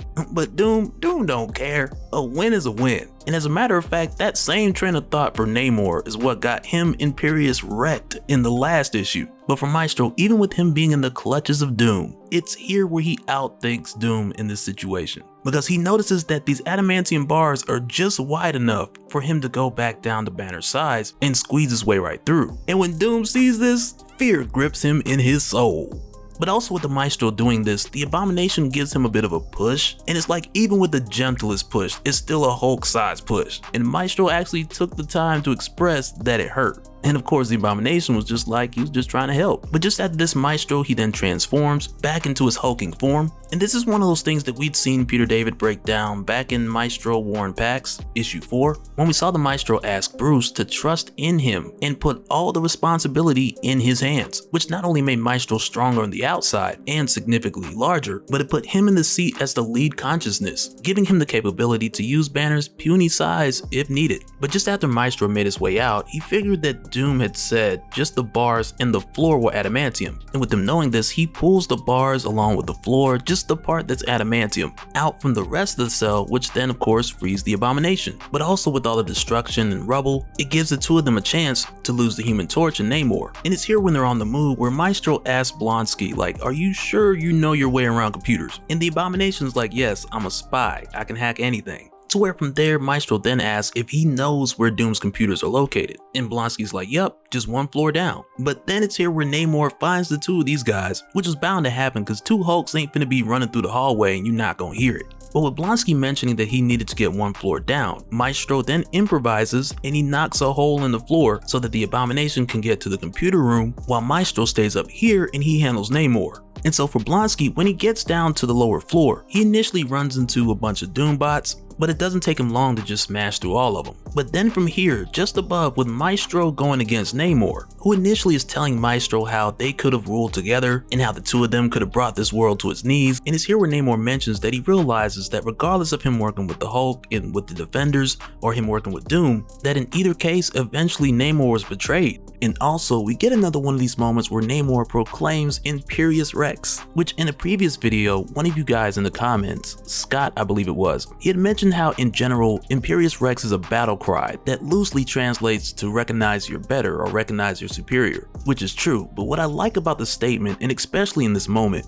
is that when Namor says Imperious Rex, he's often specifically referring to something different every time. Whether it be the biggest shark or the biggest sea monster, or he'll even yell it referring to himself going into a fight. But with this older Namor responding to Maestro, after Maestro telling him that he's crazy and he's delusional, and Namor then tells him that I am Imperious Rex. And for me, in this moment, it hits different. And I'm sure for Maestro too. But this time with the older Namor saying I am Imperious Rex, rather than just saying Imperious Rex, it just feels like an appropriate line within a finale. But then it's also here through the course of this where Maestro gets in Namor's head, and he tells Namor that he's always been betrayed because he's not trustworthy. And when I seen that, man, I was like, that's pretty deep. Because throughout Namor's history, everything supports this. Because sure, just about anywhere you look, you'll see Namor fighting for his people, defending his people, or even killing for his people. But because of his arrogance and pride, it's caused him to cross the line of what would seem to be a hero or a villain. Much like we'd seen in this recent conversation with the Abomination. But in this moment when he starts to hallucinate, he sees his deceased wife Numa, and she tells him how her and the others had lived in fear of Namor, his temper, his strength, his hatred for humanity, and how because he was the king, they really had no choice. And it just continues from nearly every woman he's ever cared about, from Lady Dorma even to Sue Richards, who at one point Namor had kidnapped. And with him hearing all this, it's like we're skating pretty close to the lines of us getting a Surviving Namor documentary. But with Maestro seeing this dude trip out, he just knocks him out and just like, man, that was weird. But from here for Maestro, he's very close to making his way to Doom. And he figures at this point that more or less he's getting ready to walk into a trap, but at this point to Maestro it doesn't really matter, so he just kicks the door down, only to then get blasted by Doom, who at this point has made his way into his hulking Maestro Buster suit. And I'm just calling it Maestro Buster, unofficially, because who else is out there that he's getting this big for? Like, come on. But with Doom blasting Maestro, he lets Maestro know that that hit or that blast was only on his lowest setting. But then right away, a huge flame runs between Doom and Maestro, coming from the Human Torch. And it's here where we find that Jim Hammond, the original Human Torch, the android, he no longer has control of himself. Because Emil Blonsky, ex-KGB, he's hacked into Doom's systems and he's taken full control of the Human Torch. To where from there, Blonsky then disables Hammond's self-preservation protocols and he sets Hammond to go supernova. And it's here where Doom is like, dude, if you do this, all of us are gonna die. But once again, the Abomination, he just doesn't care. And he sets Jim Hammond to go supernova, while Namor, who had just woken back up, he walks in the room, he's like, hey, what's all this screaming going on? Only for that to be Namor's famous last words. And when we get the narration as Castle Doom blows up, Maestro's already back in dystopia, thousands of miles away, and he expresses that he can see the sky lit up from this explosion from Latveria, and the light showing all the way in dystopia. It's nuts. But then also, just at the edge of dystopia, at Rick Jones' new secret bunker, we find that the Minister has given him a gift, which turns out to be Dr. Doom's time platform. And the Minister gave this to Rick because he thought he could make use for it and find a way to end Maestro. And of course, with seeing this is where Rick gets the idea that sets the stage for this story to lead right into Future Imperfect. And really after all these recent arcs with Maestro, Maestro War and Pax, and Maestro World War M, they kinda have me wanting to go back and read Future Imperfect again, just to see if Maestro feels the same now as he did then, because now we got a lot of new context going into that story. And this one concludes with Maestro looking the same way that he did in the beginning of Future Imperfect, although I do recall him being a bit more of a jerk the last time I read that, though he had his moments here too. I don't know, I gotta read it again. But let me know you guys' thoughts all together. How do you feel like this was handled? Do you feel like all these stories felt cohesive? I'm curious to know what you guys think, because now that World War M is finished, we're done with the Maestro stories. But after this, coming in 2023, Peter David is taking us back to Las Vegas for brand new Joe Fixit stories. And I can't wait to see where that goes. Hopefully to Madripoor, but also hopefully we get as much with that series, to where we get just as much for Joe Fixit as we got for Maestro. But let me know what you guys think. I'll keep my fingers crossed in the meantime. And so now real quick, I want to give a special shout out to all the patrons. Thank you guys for all of your support. And for anyone who's new here who wants more information on how to support the channel, I got a link below so we can go to patreon.com/dopespill. But that'll do it for this one, guys. Let me know your thoughts down in the comments below, and we'll do it again on the next one. Alright, later.